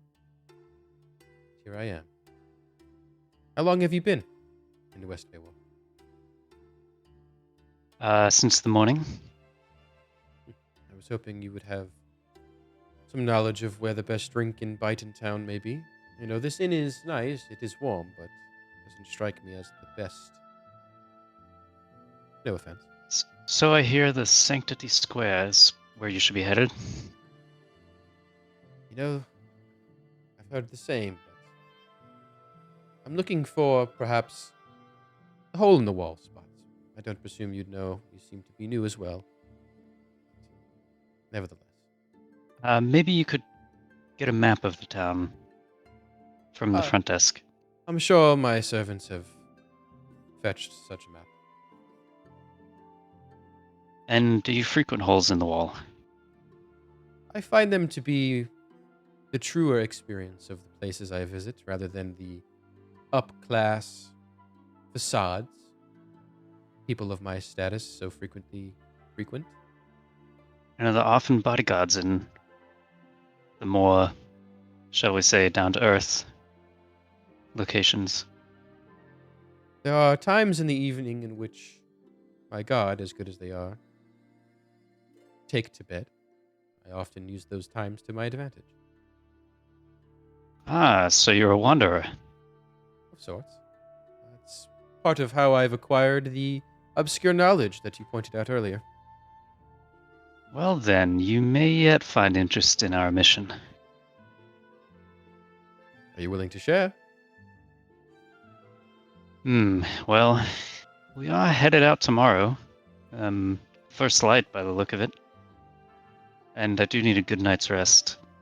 So, I don't suppose there will be a good opportunity unless truly you had some miraculous way of ensuring your goodwill, that you'd come to know much more about our mission. Apologies. Your discretion is understood. No need to apologize. Well, should our paths cross again, maybe I can hear more of this mission. Pleasure. And Yes. their authority stands up. Okay. And as you stand up, your compatriots walk through the door. Oro looks a little bit saddened, as though not getting the lollipop after the doctor's visit. Is a $5,000 lollipop. So I mean, Or it doesn't have a concept of money. But yes, you stand up, kind of head back, I imagine, towards maybe your room, and are pleasantly surprised at the voices of your friends as they enter into this building, stopping you in your tracks as you turn to see them. I just had the most interesting encounter. oh yeah,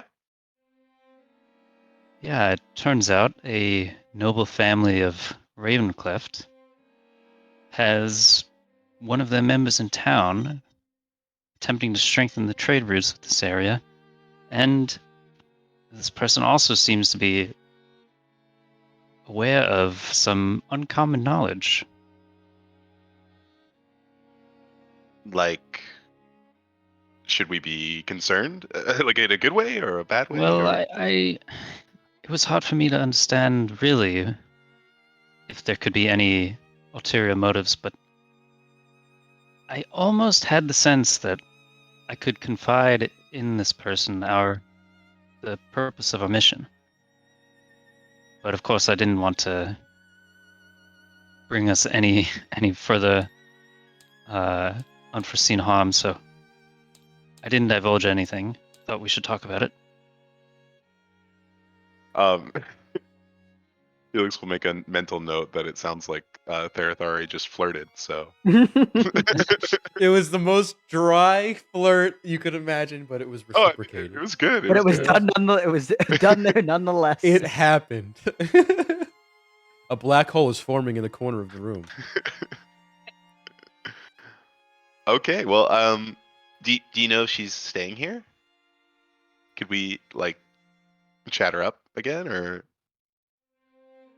Well, yeah, maybe there's some strategy to be had. If you happen across her by accident, say, and she's still in a chatty mood, she does know that I'm with a group, but doesn't know that you are that group. okay, and you'd like to keep it that way? Well, I don't know. It seems like we might have an ally in the making, but with so little time in the town, I'm not sure the best course. Well, it's good to know, and I'm glad that at least for now, it seems like it was a positive thing. It was. And how was your shopping? It was great. I got a couple potions. Jara got a couple things. Oro didn't get what she wanted, but that's okay. I'm sure there will be a lot more in her future. And I commissioned some stuff that you'll see later. Stuff. Oro seems out of it. Yeah, she's. I think she's probably feeling pretty tired without Iris. Where is that hunk of junk? Haven't seen Iris. Iris would definitely just be like full on passed out, like on the floor, shut down mode. Like Yeah.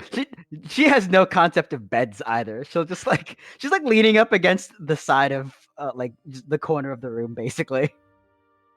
Yeah, Gotcha. you've never seen Iris on full shutdown. This is like Iris off, basically. Oh, she would be in the room though. You guys are still in the lobby unless you are walking towards the room. Either Well, Oh, I way. thought we were in the room. Oh no, but I guess you can. Yeah, I don't think I was clear. You're in the room.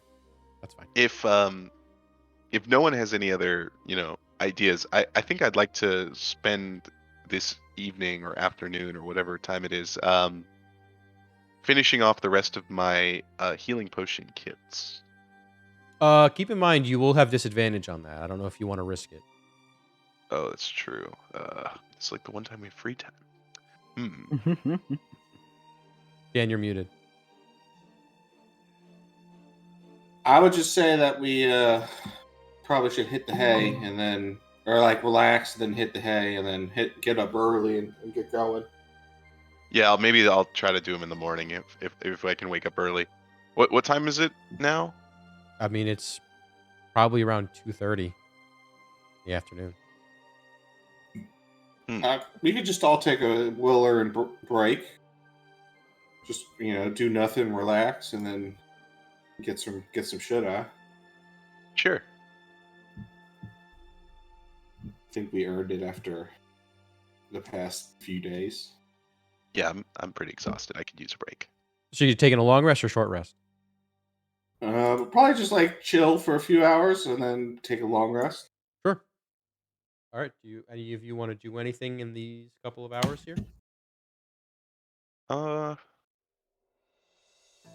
No, anything significant that I would want to do, I wouldn't want to risk failing.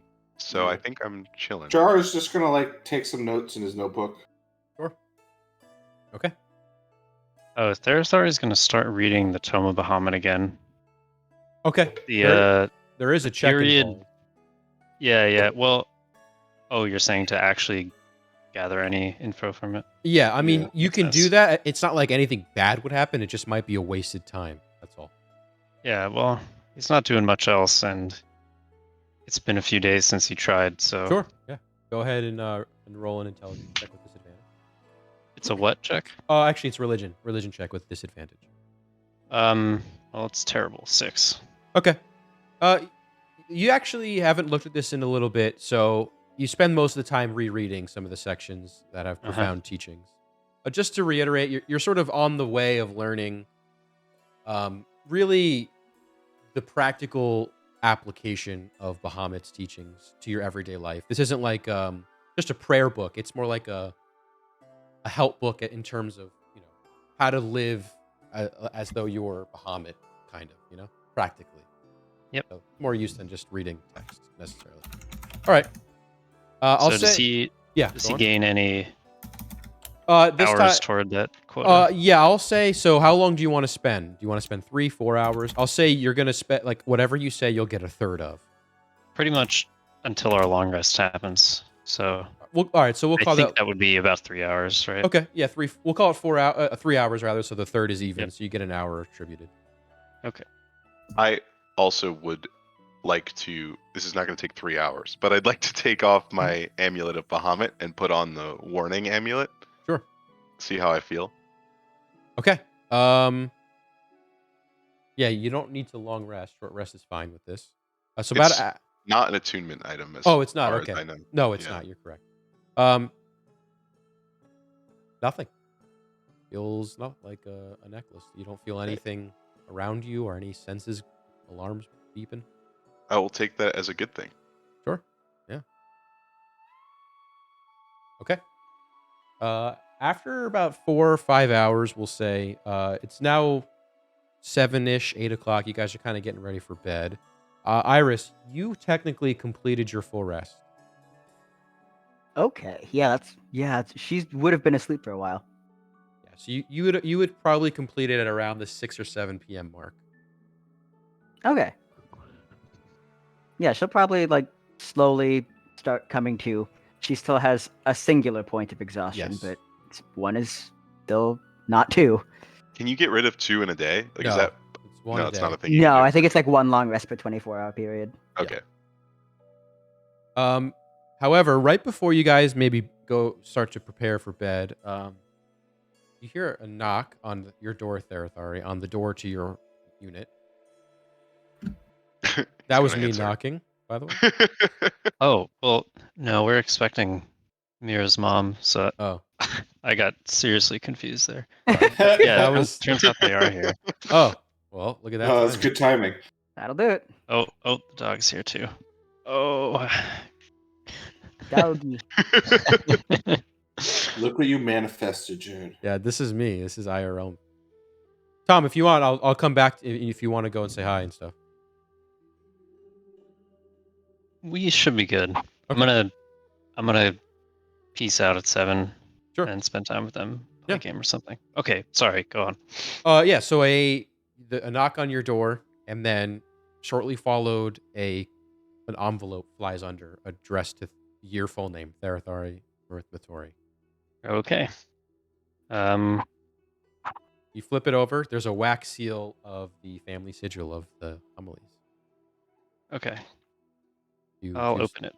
Okay, it's just a handwritten card, like on paper, and it says, "I found the hole in the wall. Period. Meet me at the dance hall. 11 p.m."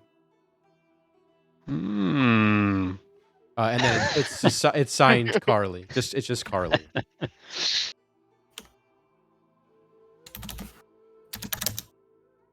Well, everyone, I think I've been invited on a date. Felix, no, I was not gonna. Felix will. Felix is ecstatic for Therathari. That's incredible. Iris, you were slowly coming to consciousness. What is happening? Yeah, I met someone from Ravencleft on here for business, and well, we were able to hold conversation despite being strangers, and now, well, I've been invited to the hole in the wall. Thera, do you have do you know what you're wearing? I haven't. Look, I need rest as much as everyone else. Oh, understood. I'm just so excited for you. I guess you still got the invite even if you don't go. Okay, well, let's say we leave a couple hours later than planned. I think if we just leave tomorrow morning, I think it's fine. Yeah, the exact time is not super important to me. Well then, Felix, what should I be wearing?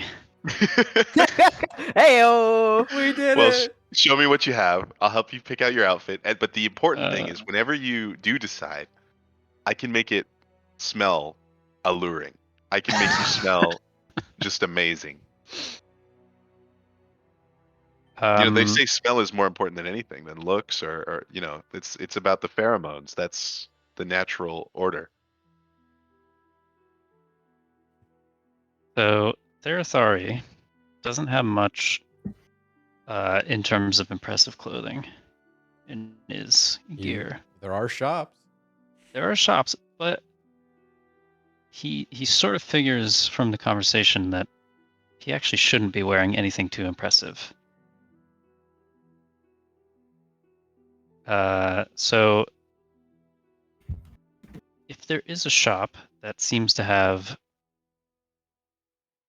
let's say, something unassuming to wear, something normal, that's what would. I actually, Therathari, I do have. Tell me, you're a handsome guy, right? So you don't need this, but if there's anything you want to change, I do happen to have an elixir of transformation that is only usable today. That's. Well, look, I don't think that would be necessary. But... Okay. It's yours if you want it. I'll take it with me. Yeah, here you go. It's yours. Okay.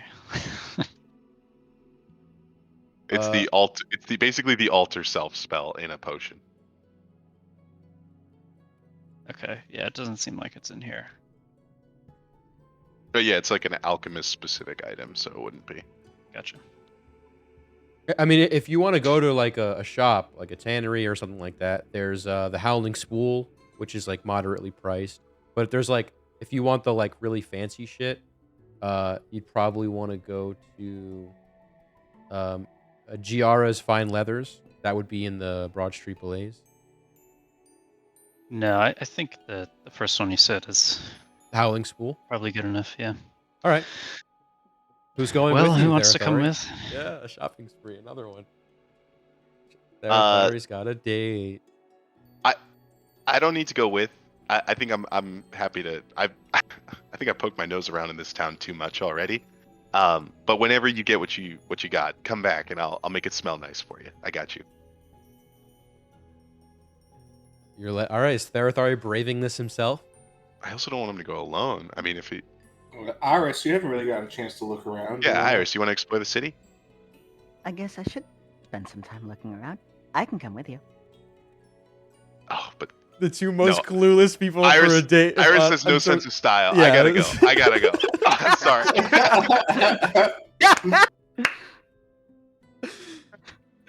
That's like, it's setting the blind to lead the blind. Right. The polarity would be great.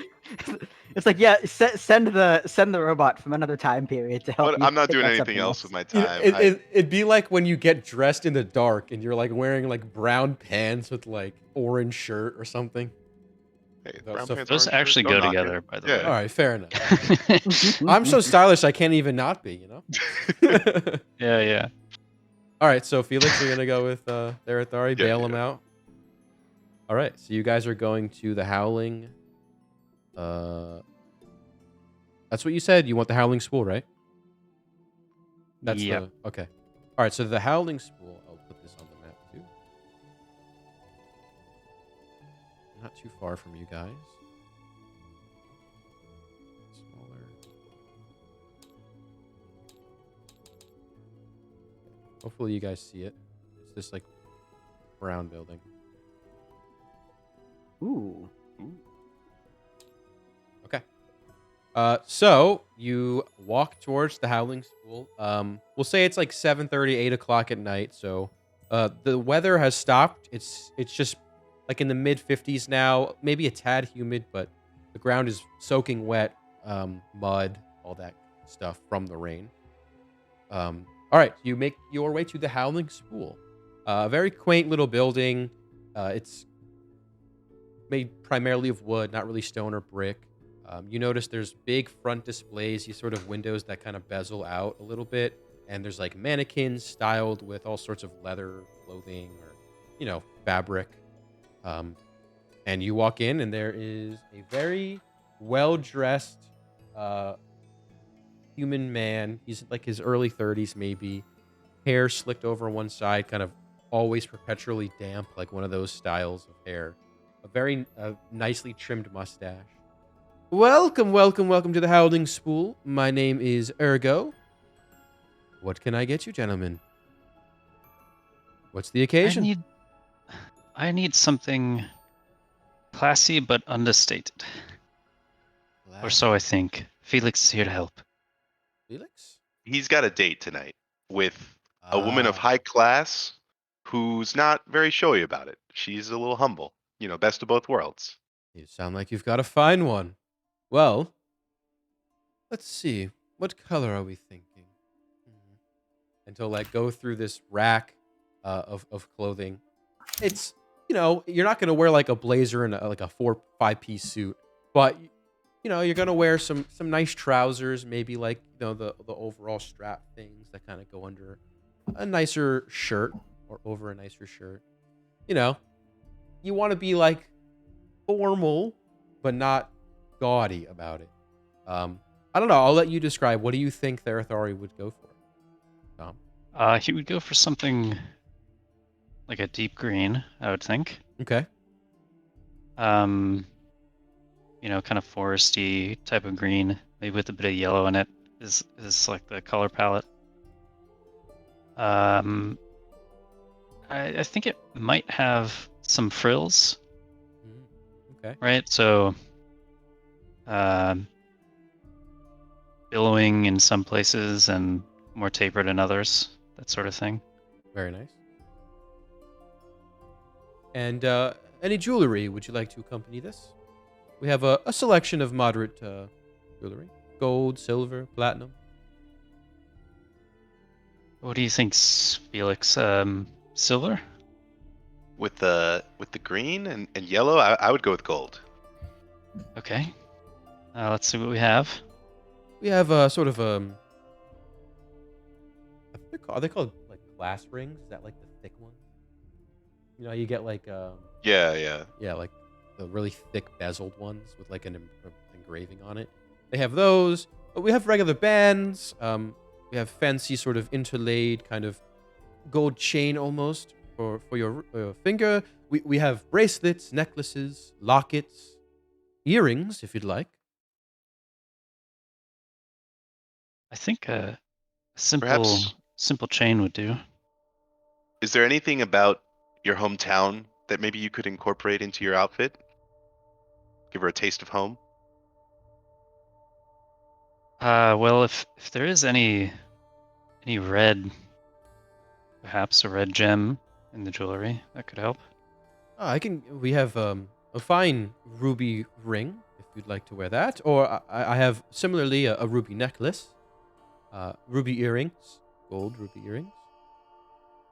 I'm drawn to the necklace.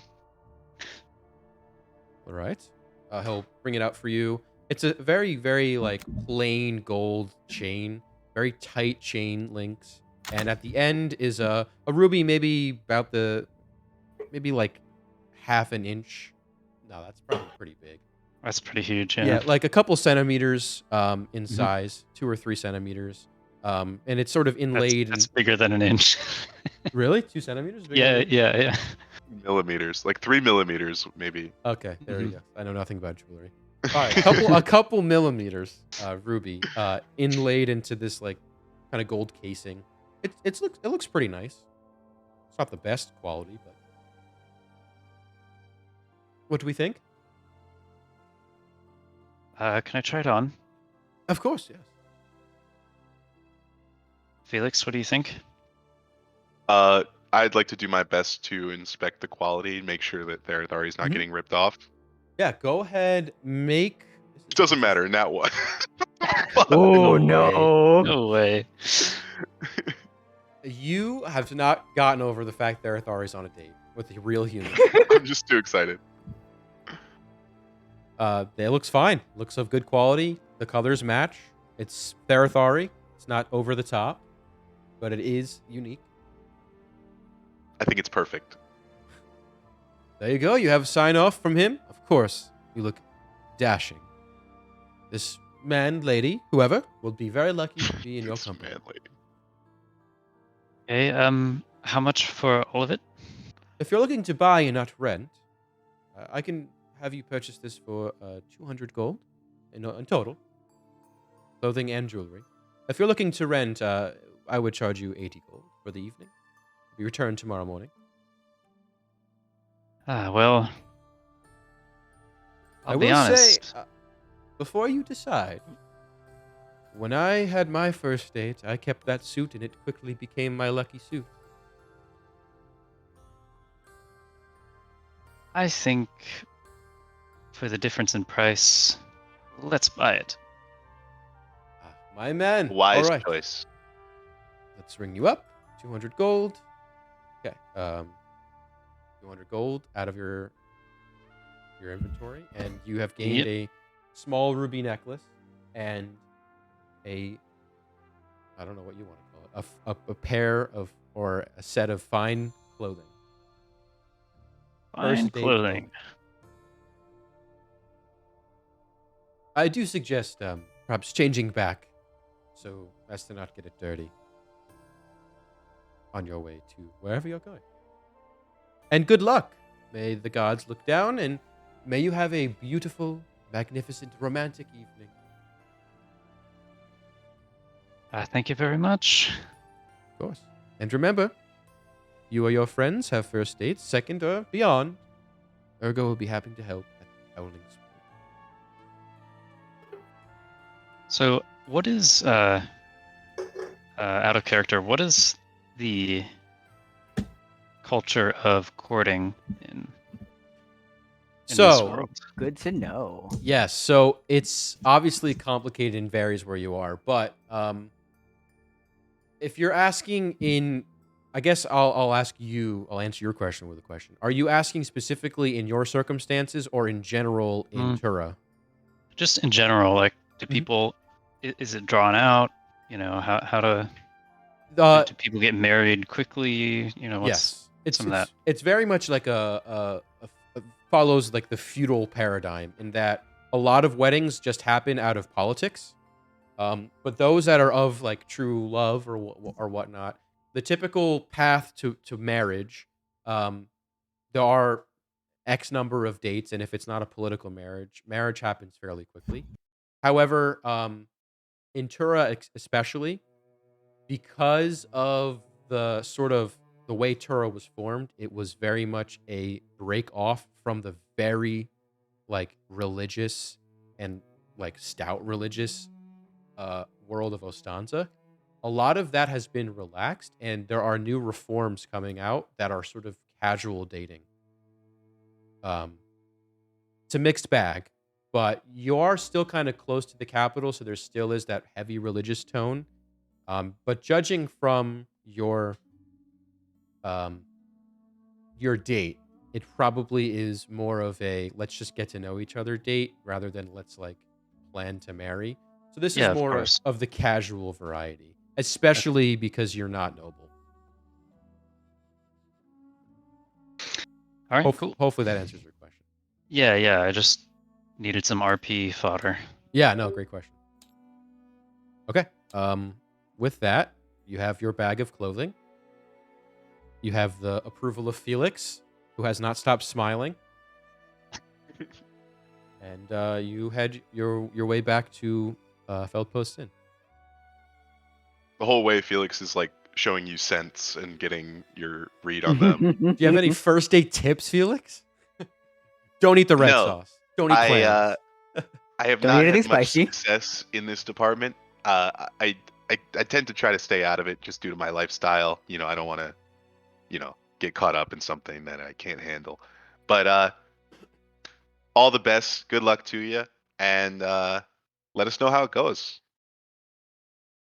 Yeah, will do. I have to say, you have plenty of confidence for someone proclaiming not to have had success. Well, it's success for not trying. Really, I I stay out of the romantic department entirely, for the most part. Even still, well, your vicarious energy is Exactly. That's why I inspiring. need this kind of thing. Well, she didn't invite anyone else, but you would have made a fine wingman. Well, I'm sure you won't even need one. What about this? What about like an evergreen kind of like a pine? Uh, that might blend with the outfit too much. Hmm. Um, Fair, fair. Too on the nose. No pun Yeah. intended. Hmm. All pun intended. Yeah, that was a good pun. You can intend that one. Fine. Pun allowed. yeah, D2 inspiration for that pun. That was a good- Something understated, but classy. Are we back to the room yet? if you want to be sure. Jar, what do you think? Pick a scent. Well, I think you clean up quite nice. And what should I smell like? Felix is adamant that I choose one. Tell me a little bit about your hometown. What are what's it's noted for? What kind of industries are there? Right. What we're trying to do is activate like the part of the brain that gets nostalgic, like that, that like, oh, homesick kind of feeling, but in a good way. Well, there are various mercantile efforts coming out of Ravencleft. Perhaps one of those would do. A scent that lets you know you've got fresh wares. Maybe, I don't know. All right, I think you probably want maybe some some mahogany, bergamot, Like a fresh wood. Yeah, throw a little bit of musk in there for you get your own pheromones going. Sure. Kind of like a not swept kind of scent. Just so everyone knows, Ravencleft is a colder climate. It is in the farther northern part of Tura. And Is Ravencleft a place that existed for me? no, absolutely not. Okay. All right. So Iris, even if she had a frame of reference, Yeah, cannot absolutely. be helpful in this situation. I'm trying to find. I want to make sure this is correct. Do gooseberries grow in cold climates? They did. I don't know what a gooseberry There's is. a That's red. a real thing. There's a red berry that I'm thinking of that grows in cold climates. Red berry, Unique. cold climate. Oh, currants. Currants are a big export there. Gooseberries too. I was right with gooseberries. Yeah, gooseberries would be as well. If you want to go for like a fruity scent, that would be one. All right, so some type of wood lined with gooseberry. Like a Can you manage to feel mahogany, it? sandalwood, Yeah. I love now we're it. talking. Now we're All right, talking. I'm gonna take all this inspiration and do my best to infuse it into one scent on All right.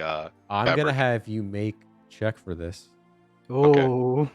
All right. So this is your typical like in when you do your potion craft. I believe we do your what is it? Your primary stat plus your proficiency. I think is intelligence for you, right? Yeah. Okay. Okay. So that's pretty good. All right. So even if it's a And you get your hopefully just not D2 an for the out one. pun. So if you want to use that, Sure. the last roll of the game All right. for today. So it is base 5 plus 2 7. plus 5 plus 3, so 15. That's a good roll. That's a pretty good roll. Okay. You impart this scent onto Therathari in the correct locations. And now Therathari smells of Ravencleft, at least to the best of your knowledge. Not bad, Felix. Not bad at all. Well, good luck. Well, good luck. Words of wisdom. I've done my best. I've done all I can do, and it's up to you to, make the most of it. Have fun. If anyone would like to say a prayer before Therathari leaves. Yeah. Is it appropriate to pray in this scenario? Would the gods be offended at us? We'll see. Does someone normally pray for incidents like this? I never have. Who would we pray to? Say Haneen handle this stuff? No, definitely not. Oh, really? If you want a god of love. Let's see.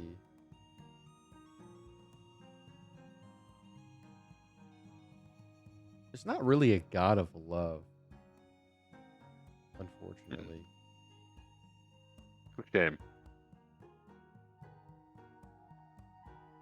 You could probably do like either Avandra or like Sarenrae would work, kind of. You know. There's not like a Cupid or anything. Right. Let's do let's pray to Avandra. Therathar needs some change in his life. Okay. I think this is a positive change. There we go. Positive change. An offering is made to Avandra. Therathari, head held high at 11 p.m. while your friends are sleeping.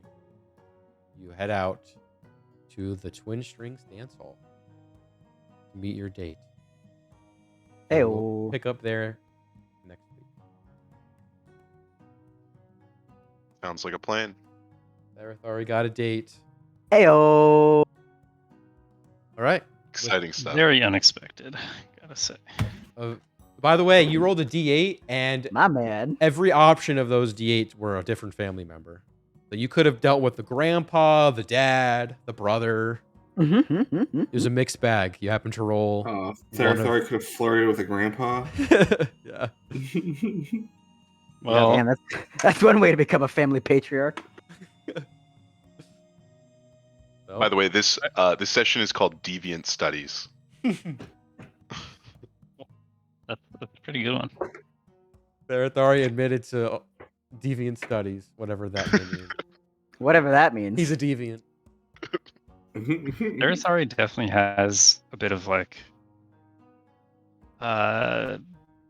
not perfect social awareness. Well, So hopefully, that word was spot on. Yeah. hopefully you got that vibe from her as well. She's supposed to be RP'd as kind of a little A little odd. odd. Yeah, she was a little odd. Yeah. All right. All right, well, that was a good time. Sure was. As always. Iris is going to have to learn more about what the hell Aura was up to while she was passed out. What love is. Yeah. No, Iris can feel love, I'm sure. Iris has the capacity for emotion, so I suppose it's possible. Yeah, no, Iris can feel other emotions. That was rude on my part. My bad. No worries. Iris is gonna wake up and be like, "What were you all doing while I was asleep? A lot has happened. And why is Oro complaining about candy?" Wait, can Oro communicate to Iris? So they do have mental communication. Okay. So it's Oro just- can complain when she wakes up. Yeah, Oro just can't verbalize They it didn't let me right get now. the. Oro has made a mortal enemy with an 11-year-old gnome boy. I say this as a please, dear God, I hope this doesn't happen. Oro has no concept of morality. She would just beat up this kid. Oh God. There you go. Jeez. Well, it's a good thing. The kid won. You're down 1. Oro is down 1. Yeah. All she needs is a sense of self-preservation, and hopefully she won't do that. Yeah, she needs that module downloaded to her consciousness. Oro's a work in progress. Indeed. All right. Well, I'll send out the bot. Enjoy the rest of your week. Again, All right. congrats, Paul, and Happy New Year, everyone. Thank you. Good Wealth stuff, and health. y'all. And All talk right, to you guys peace. later. Thank you, guys. See you. Hey, Bye, guys. everyone.